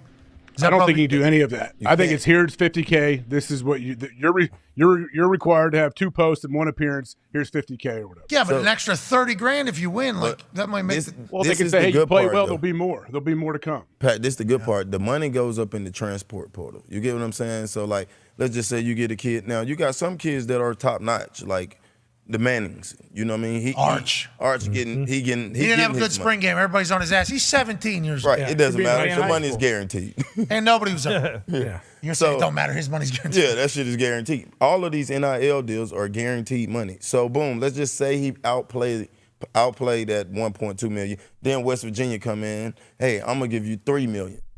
It ain't gonna be perform based. Hey, look, here go you $3 million. Come here. So it's just contract. Yeah. Got it. What a time. Yeah. Good for these young little millionaires out there. Yeah. Because some kids get like 4-year deals right away. Like, wasn't there a kid that the freshman quarterback at Tennessee? Yeah, the like one he with got the 4 years, Jalen $8 million. Like right off the bat. Like no matter Like what. nephew, he'll get a 4-year off the bat. Well, 3-year probably. What's the 4 years mean? What's that mean? 4 years. So let's use Miko as an example. I think Miko got $3 million a year. He got, I think the last year is $1 million that he got in his contract. So he's gonna get $9 million the first 3 years, $1 million in the last year. If he go to school there his senior year, which he probably won't go. Yeah. And to your question, will I let him sign it? Yeah. 4 years? No, We should have 2-year deals. We want 2-year well, deals. you can't look at it like that because once you leave, the deal is non-voided. So you don't have to stay just because you have a 4-year NIL deal. You gotta still leave. can leave whenever you want to leave. Interesting. And is it 3 years because that's when they're draft eligible? Yeah. See, for me, I want to hit the market again. That's the thought that I'm having for. That's what Quinn Is it Ewers- beneficial for these people to pay these players? Like, is it helping their business, or are they just, hey, I'm part of the club, I get to be, I'm in here, or what? Yeah, you get to be on the sideline and your schools may be good, right? That's what everybody's kind of flex. This is all just a flex. Yeah. I looked it up. So Quinn Ewers had a 3-year deal too with Ohio State. If he leaves after one, does he only get paid for one of those years? Is that how that works? And did he get paid for that 1 year because he didn't play? Must have been. Because if he didn't get paid, that's Depends performance. on the contract. getting the money. I'd like to see the contract. Yeah, I think he got paid. He's getting the money. He didn't get all of it. I know he didn't get all of it. Yeah, because he left. Yeah, it might have been the last of couple course. of years. But I'm saying, did he get $100,000? Did he get 10 grand? Like, what did he get? Did he get what he was supposed to get for the amount of time that he was there? Right. Yeah. Because he didn't play, nothing happened. Didn't even see You got to him on the work in internet. signing bonuses. If you do a deal like that, you need to work in signing bonus. Hey, give me 500 signing bonus. The other 5 happens if I stay here and I play. We just tried to call an NIL agent. I do not believe we were able to get a hold. Was that? Hold on, we got we're calling an NIL agent. Nice. We know one? Yeah, we do know one. Pretty big deal. Let's go. Just hilarious if this goes through that this is just how our show operates. All right, we got a question about how these deals work. Let's fucking call. It's dialing. Here we go.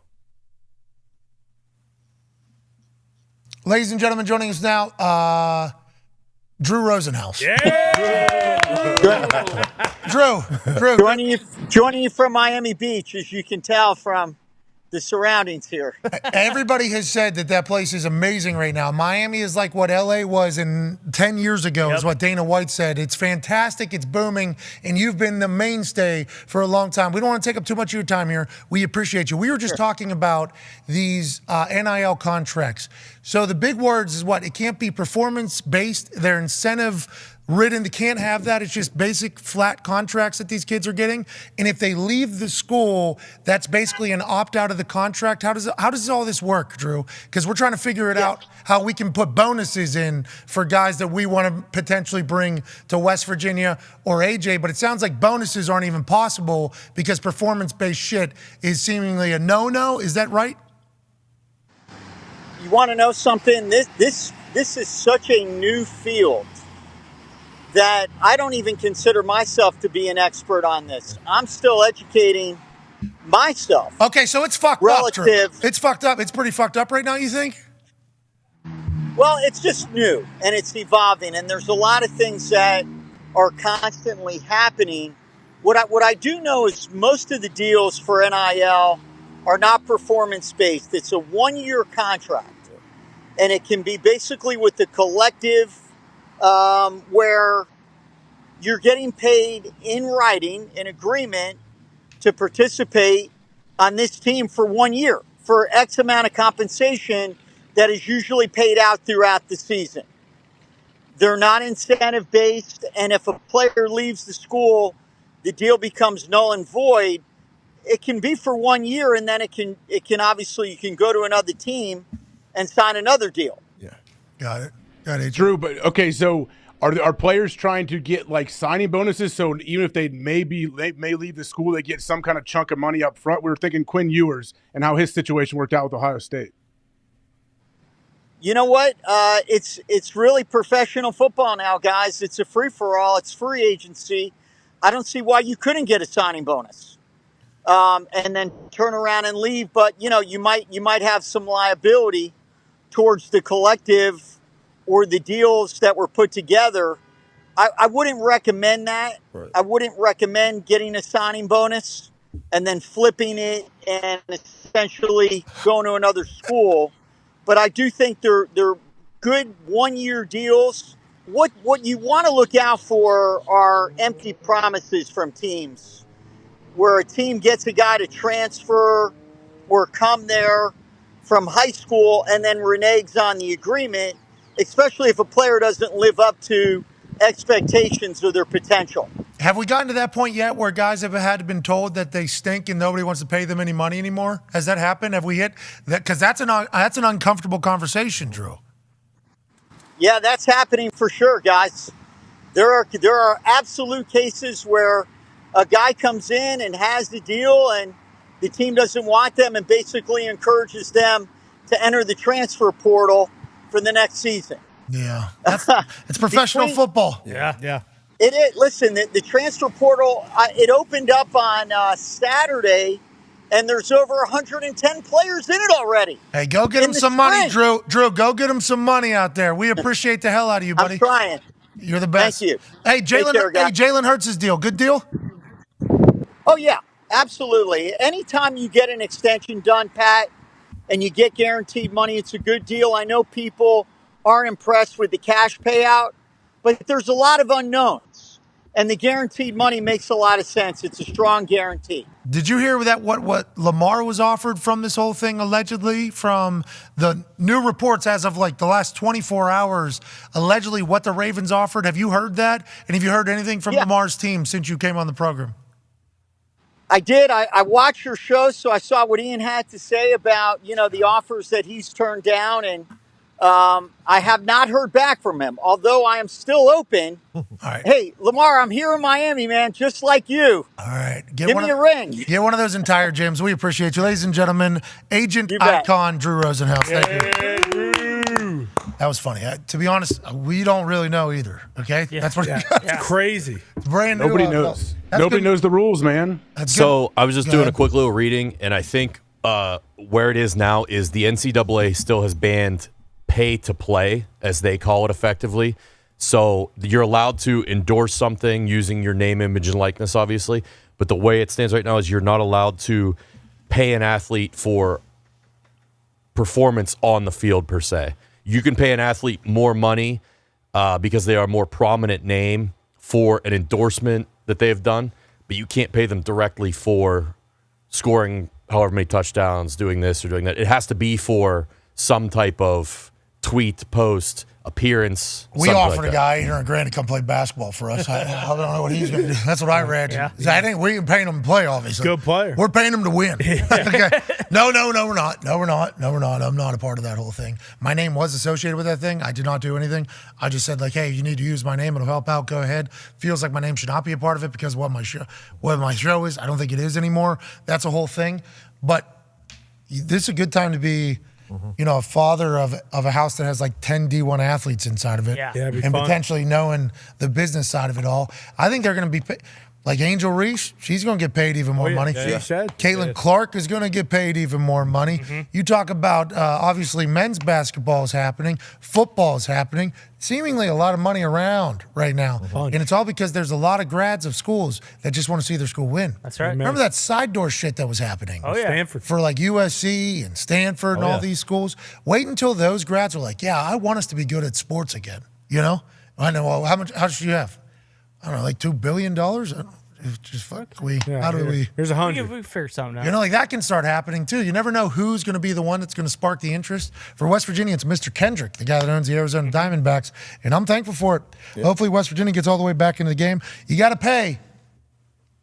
Well, you're not allowed. Yeah, to. you can. I guess you're technically not allowed to pay. You could also go the other route, a little more non-conventional, like Bobby Carpenter, and just say, "Hey, listen, I can't give you money to play football, but I can give you a 40-hour-a-week job installing air conditioners, have a great 401k, okay, fun work environment. We'll provide you with your own tools. So maybe some kids will start doing that instead." It's like, AJ, hey, smart. AJ, why don't you apply? Why don't you help the guy out? This is such good pub for Bob. I actually went to my phone and checked to make sure this wasn't Bob's personal cell, and it is not. So I'm glad he didn't post his personal cell phone. But if you call that number, you could potentially get to the general. I'm going to call it. Paid time off and 6 paid holidays. 401k match, bro. Think about your future and think about the fun work environment with General Bob Carpenter on the side of a van. Playing tunes. He needs workers. Ohio's got workers. Let's go.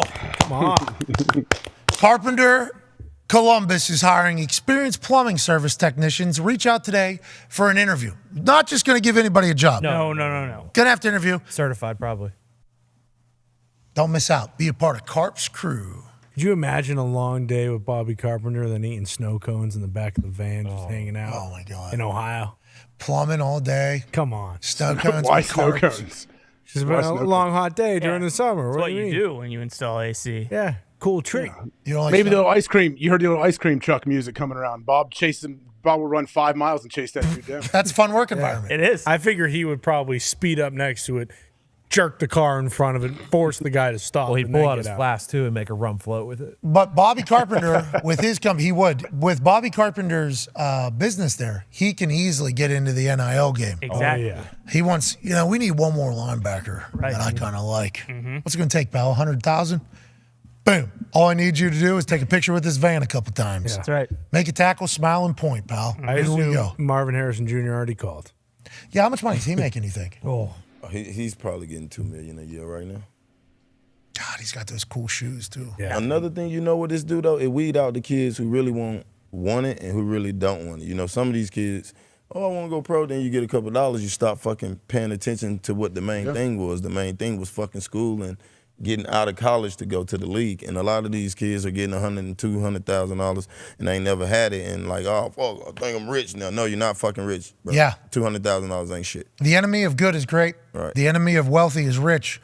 People get a bit content with a little bit of success and have no idea that there's a lot of bit of success right around the corner. They should use that as an indicator as opposed to an answer.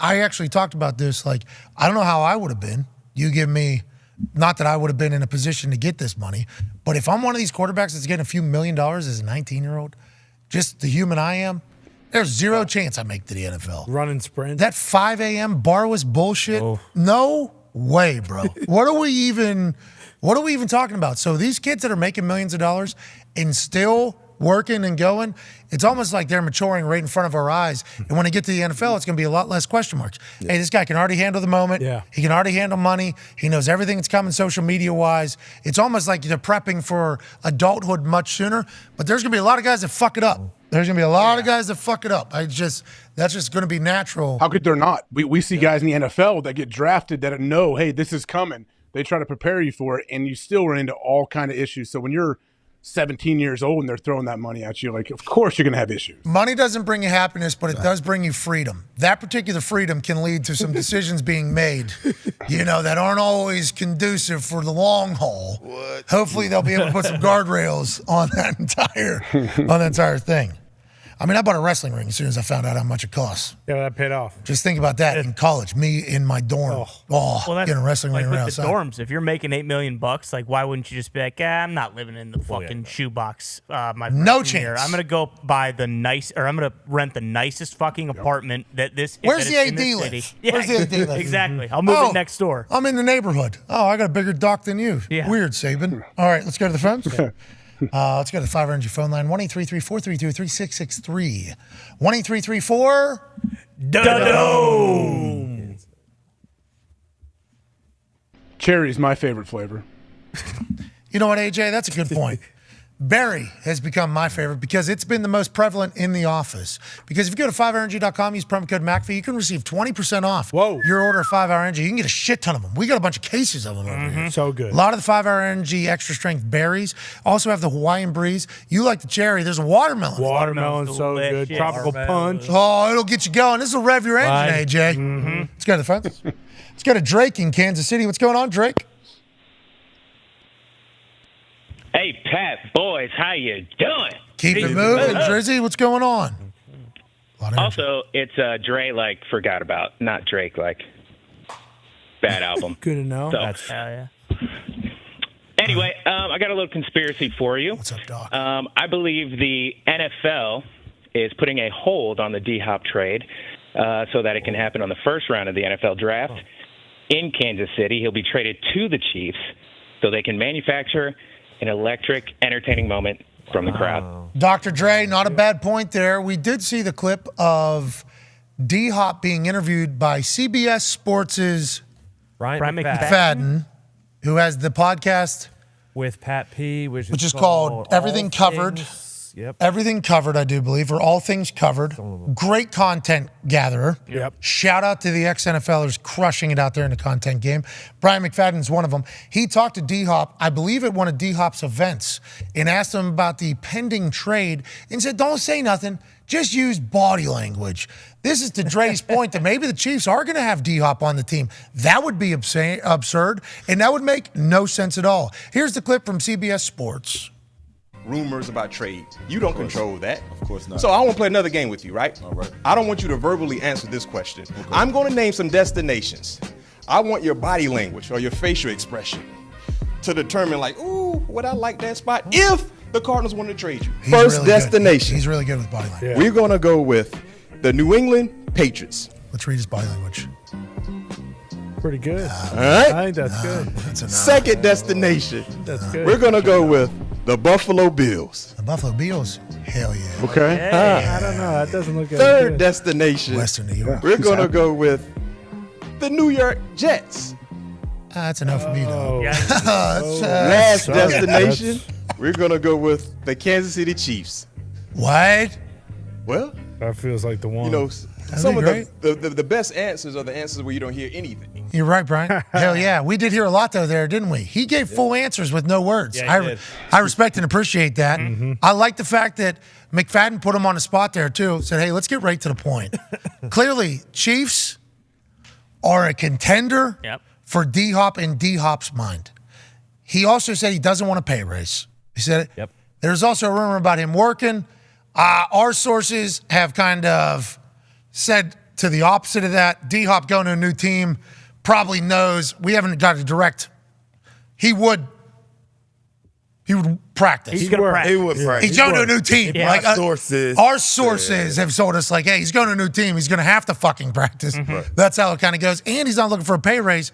If he ends up with the Chiefs, everybody's going to be pissed off about that. It makes sense that he wants to go there. This is all if the Arizona Cardinals will trade him. Pac, you obviously have knowledge of the situation. What are you hearing out of it, and what did you think about the body language? Our sources said, we had already talked about this. I think they was one of the teams that was in the lower cut, but our sources said that might can happen. It's one more of the team up there that he missed. What team's that? The team on his shirt. No, Baltimore. Ooh. Oh, really? Baltimore in the game. My sources said that might can still happen. Well, that's because the reason why people think it couldn't happen is because they paid Odell Beckham Jr. 15 M's. They'll have to pay Lamar Jackson at least the franchise tag, which is 32 M's or something like that. Will not be able to afford another big-time wide receiver. But D-Hop tweeted, not looking for a pay raise out here. What if D-Hop ends up with Odell Beckham Jr. in Baltimore? What if D-Hop ends up at Kansas City? What if D-Hop ends up at Buffalo Bills? What if D-Hop ends up at Green Bay Packers. What if D-Hop ends up in a lot of these places? These teams are immediately better, and I think their fan base very happy. I wonder where we are and if there's going to be a trade or not be a trade in the Arizona camp, AJ. Doesn't it feel like there's, I don't know, at least I feel like there's going to be a trade. They're going to move on. Whatever's going on in Arizona, I don't even understand what's happening with the owner and whoever used to work there. That whole situation is very confusing. To me, I don't know how it's going to play out. But, yeah, of course, D-Hop, the Chiefs, he's a receiver, he's a stud. Yeah, okay, I'll go there. That sounds good. Ohio's finest, obviously pointing out some things cooking in the Arizona Cardinals building outside of just the D-Hop trade and shots. Explosives. New head coach, new GM. Maybe it is the right time to move on from D-Hop. But yes, if the Chiefs get him, it would make so much sense. Like, of course, Andy Reid ends up with fucking DeAndre Hopkins on his team. Yeah. Of course. Like, we would all be so confused. And then every other GM would tell us that they made the right decision. And then all of a sudden, D-Hop has 255 yards in the first half of a game next year because Travis Kelce eats up a bunch of attention from a defense. And D-Hop eats up a bunch of attention from the defense. And everything else they are going to they'll probably draft somebody who runs a 4-1. Sure. We haven't even heard of somebody most likely that's going to get drafted by the Kansas City Chiefs that has run a 4-1, and Andy Reid's going to have them in motion catching a touchdown at some point. It's like the Tony trade paid off, boom, in the Super Bowl. As soon as it happens, it's like, how did Andy Reid end up with the next Tyreek Hill? Oh, because that's what they do and they have success. If D-Hop ends up at the Chiefs, I'm going to lose my fucking mind. It makes a ton of sense because if you do look at their wideouts, MVS, Tony, and Sky Moore, it's not like, I mean, if they lose one of the, they are thin very quickly, and those, not like there's a lot of experience in that room either. D-Hop immediately becomes like him and Kelsey are 1A and 1B immediately. Yeah. Yeah. And then Tony's going to be a little bit more comfortable in the whole thing. Yeah. MVS. is the guy Checo to back save there, the just- man. Yeah, it feels like they might trade. Or we'll see what happens. But if they love a guy in that first round, if it comes to their pick and they don't have that guy or he's not on the board, why not just move that 31st pick for D-Hop? Well, we're moving Mr. TikTok to a different team. D-Hop fits that role. Oh, Juju did go to the New England Patriots. Yep. Big time signing from Bill and the boys. Here we go. Oh, that's Mr. TikTok. Here we go. Yeah. Mr. TikTok. I didn't know. They still got other TikTok down there, though. But also everything we've heard is that D-Hop might only command like a late second or a third round pick. Like any of these teams would be like, all right, yep, fuck it. We'll get rid of that right away if we can get him. And if he doesn't want to raise either. Arizona Cardinals will be a part of back-to-back draft night surprise trades that steal the show, steal the conversation. Would be a lot of fun for Chiefs fans and the Kingdom. And I assume it would get loud if Roger Goodell went out there and said, we have a trade. DeAndre Hopkins has been traded to the Kansas City Chiefs in return for the Kansas City Chiefs first-round pick. The Arizona Cardinals are now on the clock. And then walk off. Everybody, Roger Goodell's the man. Yeah. He go gets peanut M&Ms. Yep.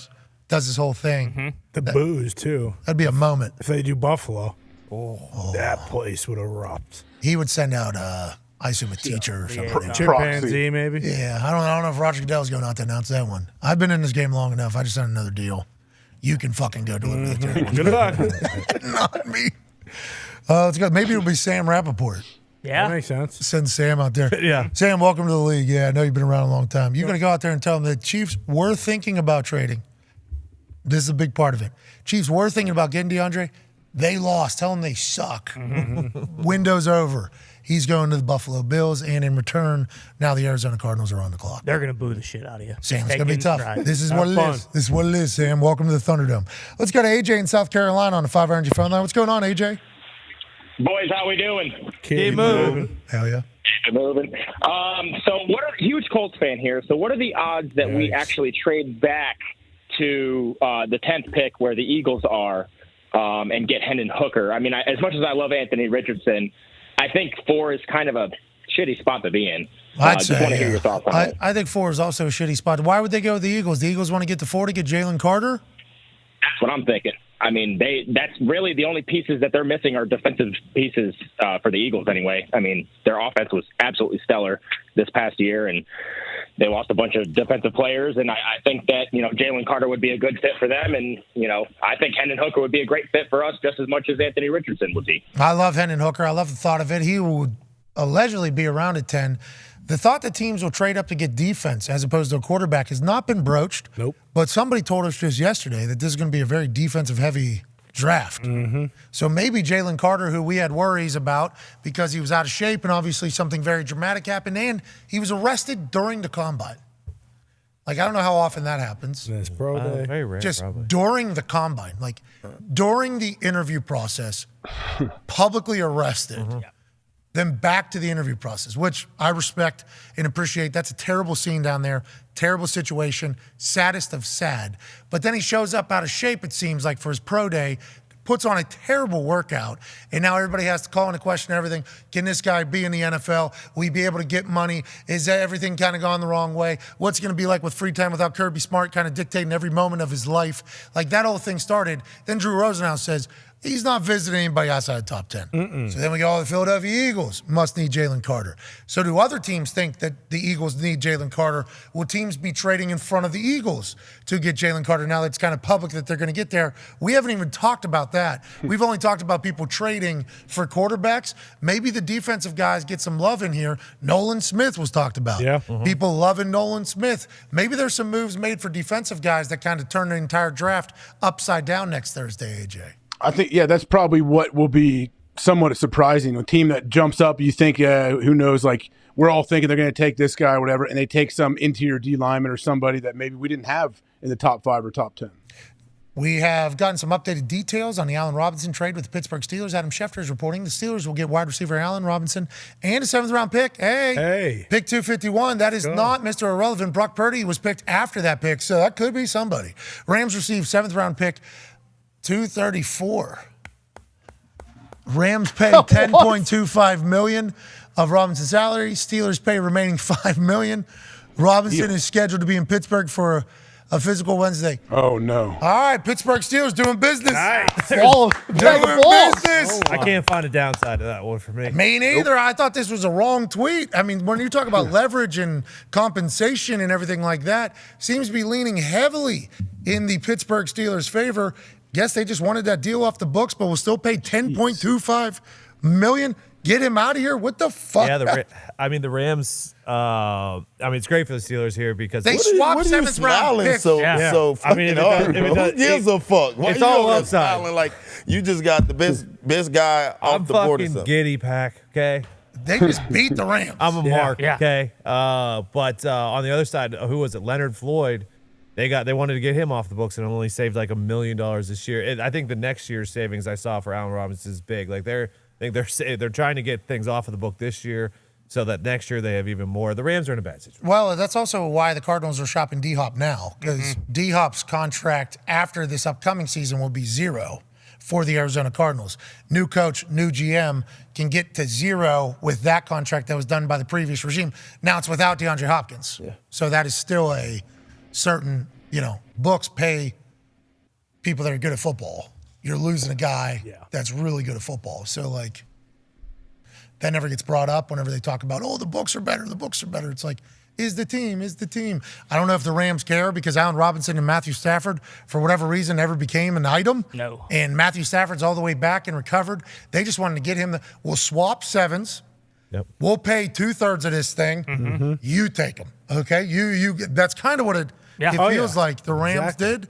And congrats to the Steelers for being on the receiving end of that and doing something Steelers don't normally do. Correct. And getting the much better deal here, even if Allen Robinson does nothing. Exactly. That's a good deal. That's the best part of it. It's all upside, which you love those type of deals. Yeah, you do. Yeah, you do. Amen. Hey. Tone, this make y'all better in the division? Yes. This is a Tama move, by the way, Pat. What did he say to you? Because he liked Allen Robinson coming out of the draft. Did he? Yeah. What did he say to you about late in your? Oh, he's giving me cheap. When you're old and cheap, and you said, I'm never going to be Old that. and cheap, but yeah. Allen You said when Robinson you're used goods a little bit and you're not worth as much, that's when I'm going to bring you back home. I said, I ain't never going to be cheap. And I retired before before I get to the cheap. I was staring it down, though. I was about 2 years away. I knew how many more swings does his knee have left in it. Well, we're going to get out of here. That is an Allen Robinson play. You only got to pay him $2.525. What's the next year? Has to be big. It's nothing guaranteed, but I think it's like 15 or 12 I think I saw. There's an out, right? Yeah. So it's a 1-year deal. Yeah. And they're going to probably agree to an extension of some sort if any success is had at all by Allen Robinson. Yeah. In Matthew Canada's very creative, explosive offense. Yep. Complex.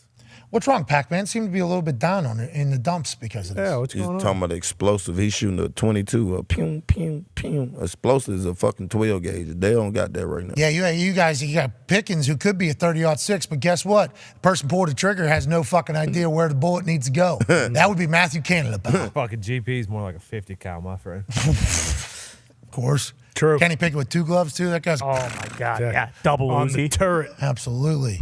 Hey, not a bad gun, bullet, reference, metaphor conversation. That was pretty good. All of it, if the gun people were to listen to that, they'd say, oh, kind of made sense. These fucking guys know. 22 is a nice little plinker. Pew, pew, pew, pew.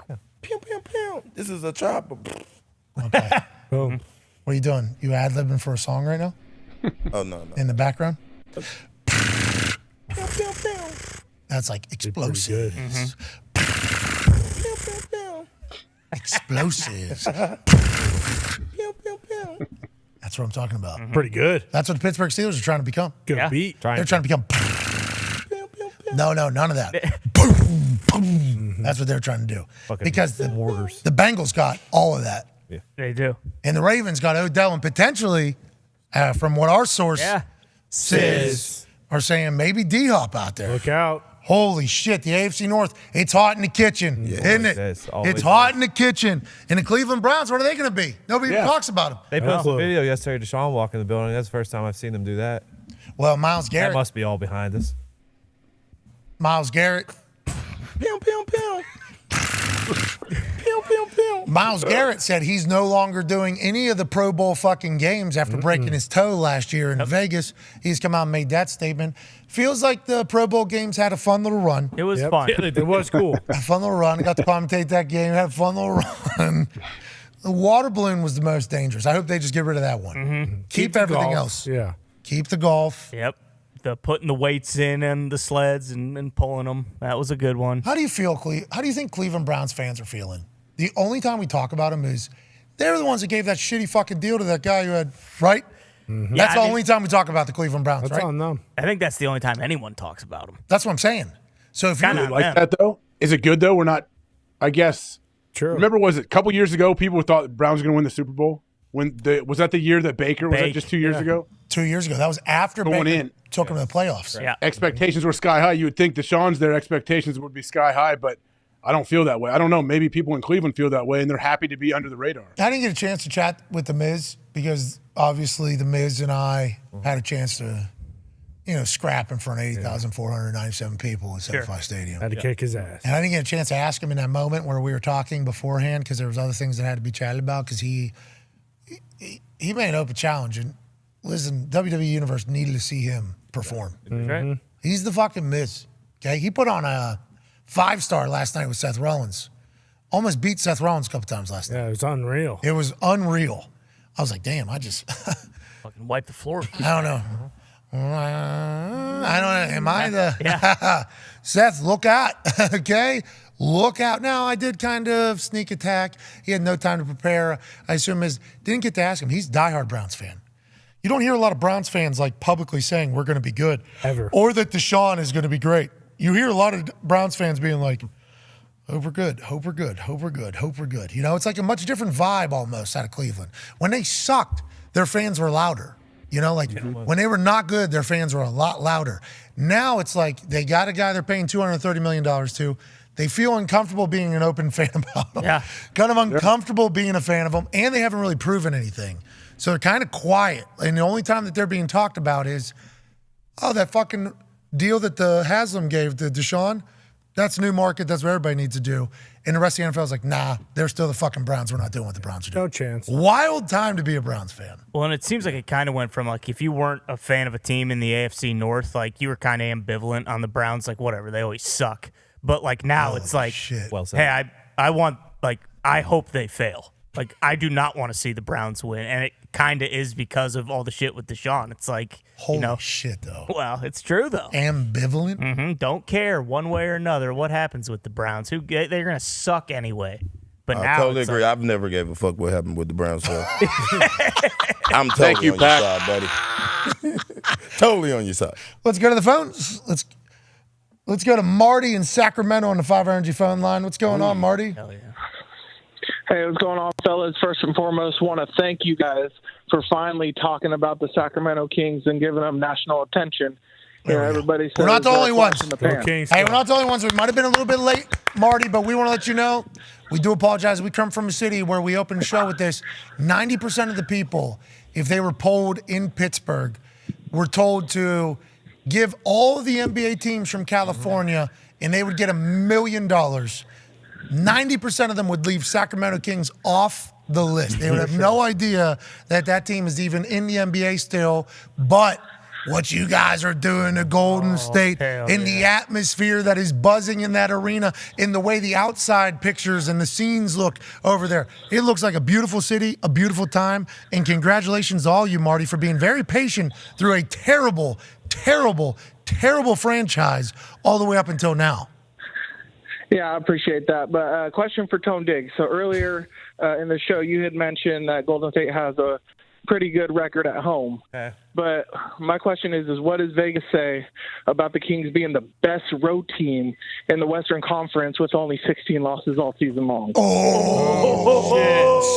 Suck it, I believe Ted! they are like 24-16, which is not as good as 33-8 that the Warriors are at home. But Oh! Marty! Oh! I hung up on him before he could send return fire, but I believe what he would say is, suck the sack, dude. Yep, we know what his Is Sacramento saying that? Right now, I think they are. Are they saying Make that? the shirt. Make some shirts. Yeah, I think I saw some. Suck the sack. You know what his dude. problem is? Okay, you know what his problem is? This is what happens with any team that has sucked forever and then they start doing good. Whoa, don't. You could talk about them and you could talk about them for fucking 9 hours, but if for that 9 hour and first minute you say something good about potentially the other team that they're playing, then you're disrespecting their team. You're saying this is what it is in sports media. Or just, I mean, sports entertainment. That's why he hates Well the Bills. Okay, that's why he hates the Bills. That's why I hate the Browns. That's why you probably hate the fucking Lions and the brand new Lions. Okay, congrats. Let's see you do something. All right, 2 more calls here on the 500 Fella. Let's go to Mike in Minnesota. What's going on, Mike? Bad boys, how we doing? Keep moving. 3 more calls. This call and 2 more because I just read the caption of one of the calls. Need to have that one, just like we need to have this one by Mike in Minnesota. How you doing over there in MINNES?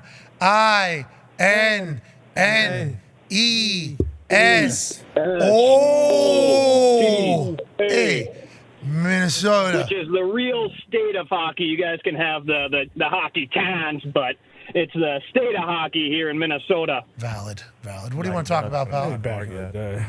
Just a quick question for AJ. I want to know what's behind that bookcase. Is that like a BDSM dungeon or something? No, sir. I have no judgment towards anyone that is into that stuff, but it is not a BDSM dungeon back there. Is that a part of the Appreciate Ohio's finest That makes criteria? sense. Yeah, it might be. You got to be a weirdo. Whips and chains, handcuffs. Is that what you got back there, AJ? Is that what that cruise is all about? Oh, shit. Just your cruise. Just the cruise you went on. Oh, the no cock Buckeye cruise. We didn't say no handcuffs. No, yeah, Buckeye tough. cruise. Let's go to Hunter in Wyoming, just because I don't know how many Wyoming callers we've had. What's going on, Hunter? What up, Pat? Yo, I just wanted to get on the show to say that I love you, Pat. And I had a question with the whole Jalen Hurts contract. Do you think Joe Burrow's going to get paid more than him? Great question, Hunter. We assume that the next quarterback will make more money. Andy's what, 1 year older than? No, same age. Older? Were they the same draft? Because he's in his third I think year. he's a year older. Josie, I think Age-wise or how old draft-wise? you are is a big part of Joe's this. 20 Joe's 26. He'll turn 27 December, so he'll be 26 for a while. Oh, December, baby. Hope it's not December 25th, because then we got to call you. Jesus Christ, you're the guy that misses out on birthday gifts. Yeah. I thought this was both their third years in the league. Jalen is. Ain't that right, AJ? That is right. That's what they say. Jalen's 24, he'll be 25 to start the year. So he's a little bit older. Yeah. I would assume he's going to get a little bit more money. And he's been the guy since the day he stepped foot on the field over there. Yeah. But I don't know how much money Cincinnati's going to be able to round up. No offense, Cincinnati. Okay? Give him a percentage. Just Well, they gonna round up more than that one. What was it? 130. What was 133. Yeah, it's gonna be more than that. Yeah, it'll probably be what, like 170 million, 175 million, 250 something altogether. It'll be the highest fully guaranteed since Deshaun Watson. Maybe 200 mil. Guaranteed. Makes sense. 260 altogether, 6-year deal. Yeah. Just somehow with a 10-year deal, make it a 10-year deal. Yeah, do the Mahomes. Exactly. Patrick Mahomes kind of kick it down the road. They need Joe. Joe's not going to leave. Yeah. Joe is He'll make every penny of it. Joe's the next. He's the next guy. Yeah. Holy shit. Joe is the face of Ohio. He has been since he got there. He's Ohio's finest. For sure. He changed everything. Can we get him a red fucking jacket? Please. You need one. Last phone call here from Alec in Charlotte. Remember, you don't go downtown, you go uptown, Queen City. What's going on, Alec? What's up, boys? Keep it moving. Absolutely going uptown. Just checking Facebook earlier today. Caught a video that I found was pretty interesting. It's going to be a zebra attack coming out of Ohio. Wondering, question for the president of Ohio himself. When did he start a zebra army on the compound, and how is he getting to train them? Taking off arms is a pretty serious offense for a zebra.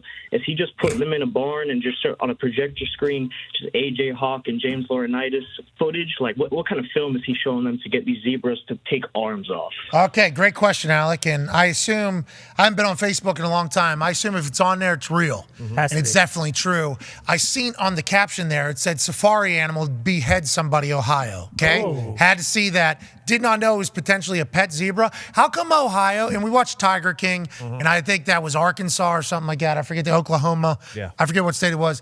And then the lady who killed her, Carol Baskin. allegedly. Turns out she did not. Yeah, they Yeah, he's found him. back. Yeah, okay. The guy's not dead. She did not do anything wrong. She was harassed terribly, allegedly. Right. She's in Carolina, I think, one of the Carolinas. And then that guy that's running a sex cult, I think Bhagavan He's in Anthony. Carolina. he's in the Carolinas, maybe. She's in Florida, maybe? Whatever. So they're always all around there. But it always feels like whenever we hear about these things in a terrible fashion, you know, like jaguar crosses highway, panther in tree in neighborhood. Yep.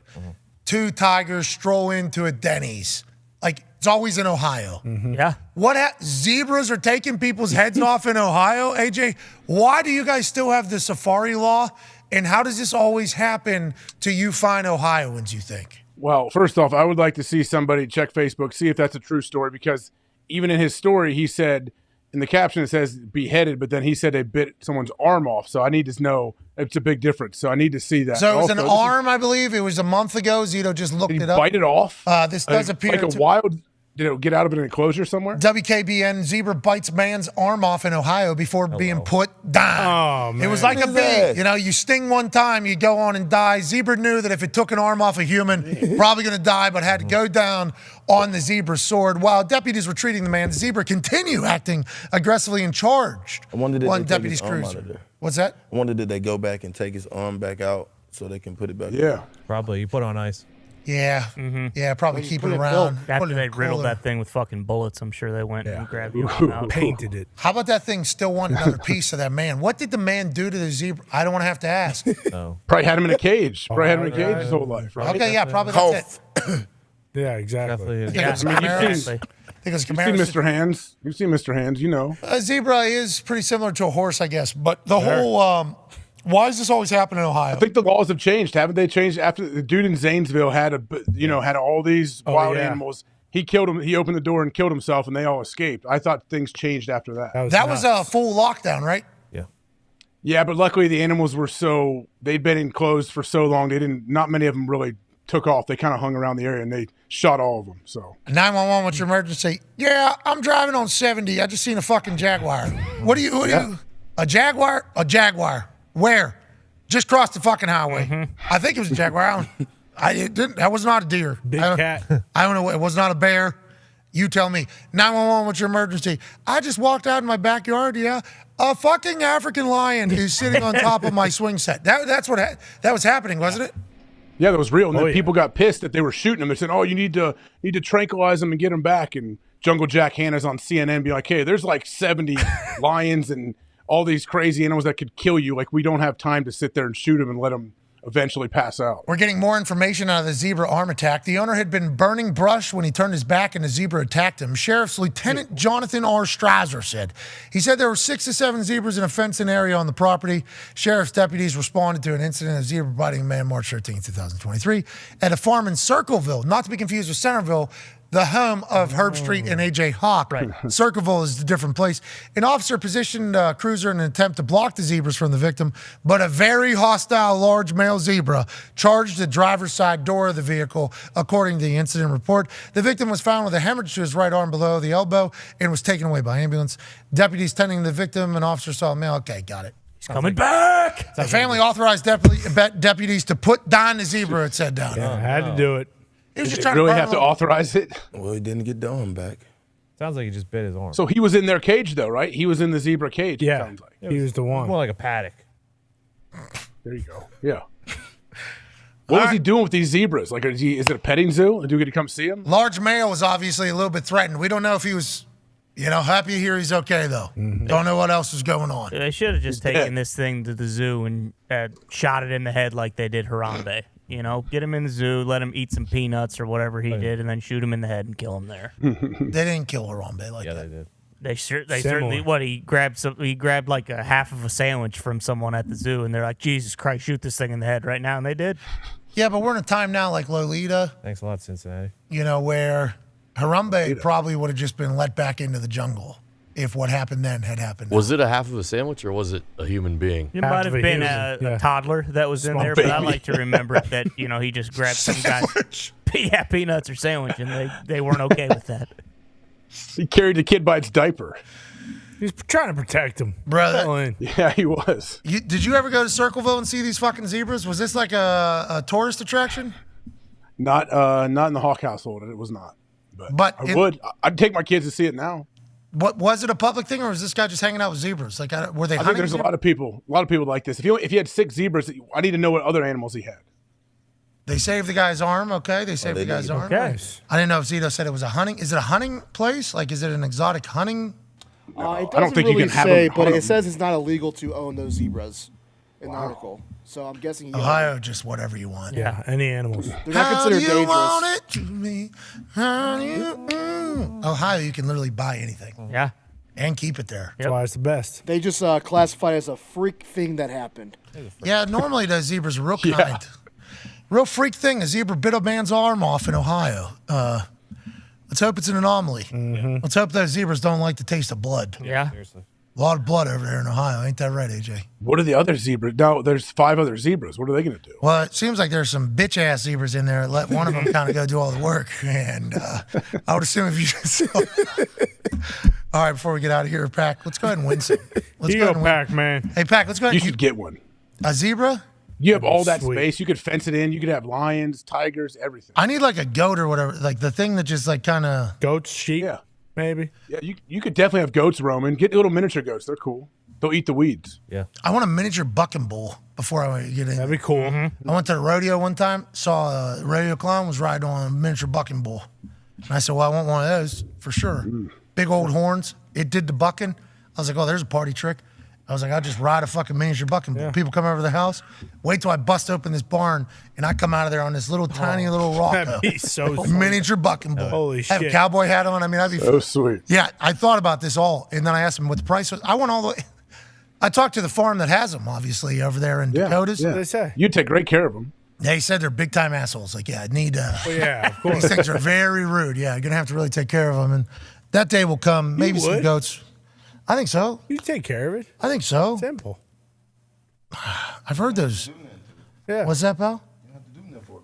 No, I guess these things are real fucking assholes. Like hold grudges and stuff. Yeah, you got to be real nice to them. Yeah. So me just straddling that thing ain't gonna be. Yeah, he's probably not gonna love it. I won't be casual. But maybe a zebra if I learn that not all of them bite people's arms like they do in Ohio. Sure. Pac, you're in a good spot. Were you shooting from here? Oh, no, I'm going back down there. I don't know if it was on the camera. No, you're good. You're supposed to be in the camera. You're fucking Adam Pac-Man Jones. Yeah, come on. Yeah. Pac, you rattled out last hour. Yeah, you can do this. AJ, anything to say to Pac-Man? I mean, that first one he shot looked like it was in 3 different times. So this one Should have has to been. go. Yeah, it was kind of like that Happy Gilmore putt when he goes to the putting thing. It's a clown. That's kind of what the hoop did. Yeah. This time it's not going to do that. No. This time that thing's going to be wide. Oh, look. Bonus ball, Bonus bonus ball, ball, bonus ball, bonus bonus ball, ball, bonus bonus ball, bonus ball. That'd be- Good grab, good He's got grab. Great shoes. Nice. 6 shoes, too. Good grab. Good. Little plastic liner on the shoes. Good hustle. Hey, this is a good fit today, Pac. Good fit today. If Adam Pac-Man Jones is able to make this shot, we call it the moon shot. Oh, it looks so good. Bonus ball, From the bonus ball. opposite foul line. Bonus ball. This shot's brought to you by Busch Bavarian. Whoa. Yeah. There's an especially dirty Bill McComas on the floor. Looks like you might be Bang. smoking a little something. Bonus ball, bonus ball, bonus ball. Bonus ball. Hey, let me know when the practice shots are out of the way. Oh, jeez. All right, another one. All right. Real shot start now. Real shot? Real shot. All right. If Adam Pac-Man Jones is able to make the moon shot here in the Thunderdome, we'll give 10 free merches to anybody who... Oh. Good shot, good shot. Shot back. Got plenty left. Come on, Pac. Got a lot of plenty balls. left. Nothing but time. If Adam Pac-Man Jones is able to bury this moon shot... Okay. Close enough. Top Pat, bricks go. to the side. You got it. Top bricks, there's no bonus ball bounce. no. If Adam Pac-Man Jones is able to bury this moon shot from the opposite foul line, we'll give 10 people some free merches from store.patmcafeeshow.com. All you have to do is retweet this video and say something nice to somebody. Make the world a better place. You automatically be entered. Could win some free merches. All we need is Adam Pac-Man Jones to drain this moon shot. Oh, geez. Bonus ball coming back over here. There you go. Bonus ball Get it. coming. Oh, he said no. No bonus. I didn't leave. Oh, jeez. We all thought it was a very aggressive decision to try to do that one again. You know? That first one. We're all super optimistic. The first one ruined it. You want to throw this one? Into a hoop? There's lights, there's lights, there's lights. More than we had at the beginning, but not enough yet. Almost there. All right, ladies and gentlemen, if Adam Pac-Man Jones can bury this throw, as if he's Jalen Hurts, Joe Burrow, Lamar Jackson, Patrick Mahomes, Justin Herbert. Good line. Good gauge. Ladies and gentlemen, all we need is no bonus ball, losing balls. The opposite. Good line. Adam Pac-Man Jones makes this shot. Turn 10 it into people. fake. Boom! Oh, that's the one. That was a good fake, though. Yeah, you run a little RPO there. Yeah, I like mesh that. point. Oh, wait. Oh, you're going to make this one. Here Ladies you and go. gentlemen, all Adam Pac-Man Jones has to do is make this on his first shot. If he does, we'll give 10 people some free merches from store.patmcafeeshow.com. Okay. Good legs. Not a quarterback. Quarterback. A quarterback. Whistle tip. Oh, yeah. Modulator. Get it, Calibrated. Calibrated. The hoop wasn't open today. Today won today. Sorry, we always got tomorrow, don't we, boys? Hell yeah. Right. Well, until we don't. So we got to live like today is. Dahn. Mm-hmm. Yeah. Shout out What's to Jeremy Piven up? Good question. Probably filming Sweetwater, hanging out with the fellas. Probably peeking right now. Sweetwater next Friday. What did I miss? It'll be out then. You didn't miss anything. What are you talking about? What do you mean? What are you talking about? Then what's happening? What do you mean? Nothing. We're just shooting the What I shooting the miss? breeze. I don't know, dude. You were on the No Cuck Buckeye cruise at the time. That's right. Okay? No, I was here when Piven came on. Oh, so you heard it? Which part? What do you mean? Well- He's promoting the movie. He has a new. All right, let's get the fuck out. If we have to tell you, you don't know. You're right. I don't know, but I look forward to it. Listen, now that you're president of Ohio, you'll be able to figure it out. We got faith. Big thank you to Dan Orlovsky and Rapport and to all the people that called in on the 5 Energy phone line. Yes. We appreciate the hell out of you. There's a couple big time things happening around our particular universe, more specifically gambling in the baseball realm. It's Dinger Tuesday, which means if you place a pre-live straight $25 to hit a home run wager on any of the MLB games today, you can get a $5 bonus for each dinger hit by both teams in the game, max $25 per game. First, maybe next time let's just write it out. Nice. I can't wait to bet on that.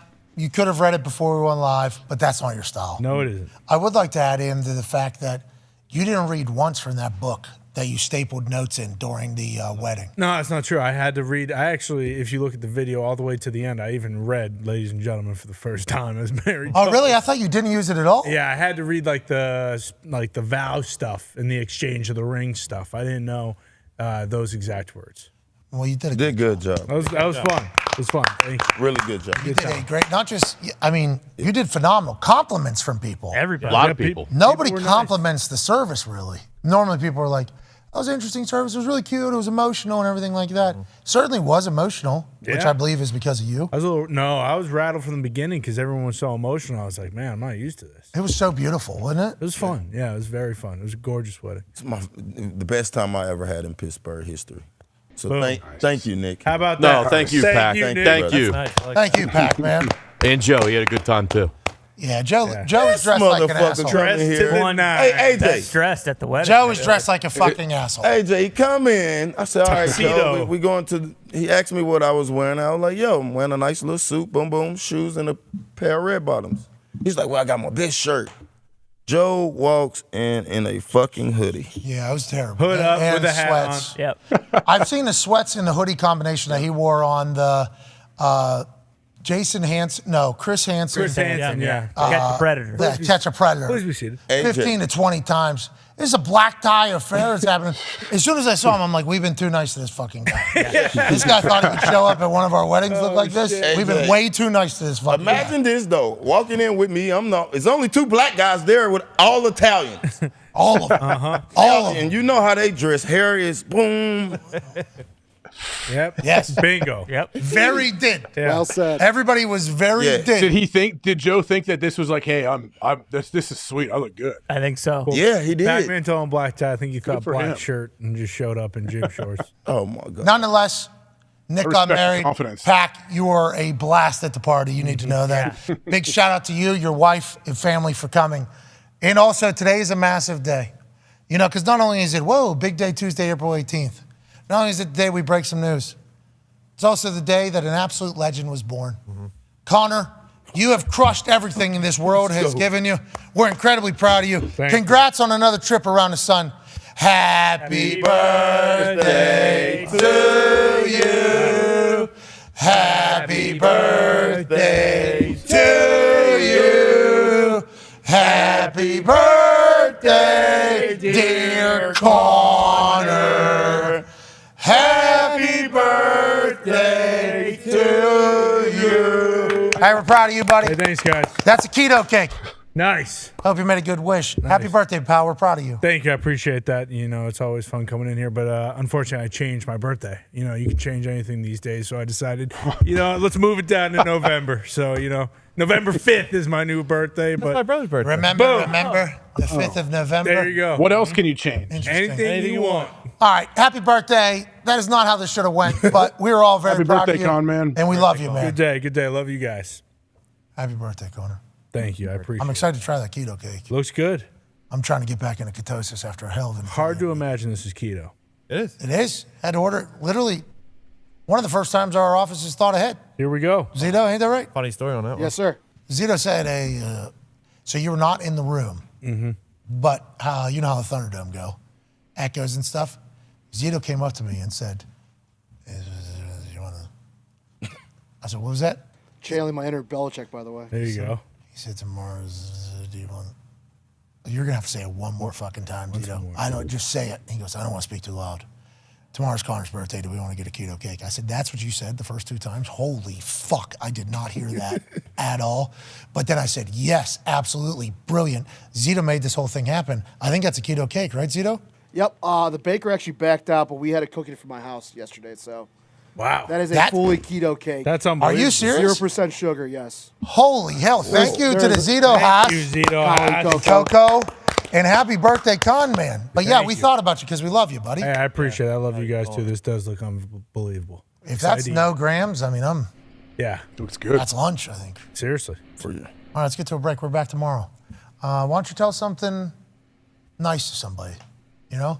You might make somebody's day. You might change their life just by saying a compliment to them. And if it's something that you know they took a lot of time on, like an absurd haircut, a ridiculous jacket, stupid shoes, compliment that and just keep it moving. Because at some point they had to make that decision. And it weighed heavy on their mind. So it's not a bad thing to walk up to somebody with grotesque hair and say, hey, love what you're doing, and then walk away. Let somebody else be the bearer of the bad truth. You be the person that emphasized how great of a decision that they made that was a difficult one, because that's going to make them feel better and maybe make them have an incredible day, which who are we to judge? You have a good time, you do you. So say something nice to somebody. We'll be back tomorrow with a big time program. We're going to Chef Bo's. Goodbye.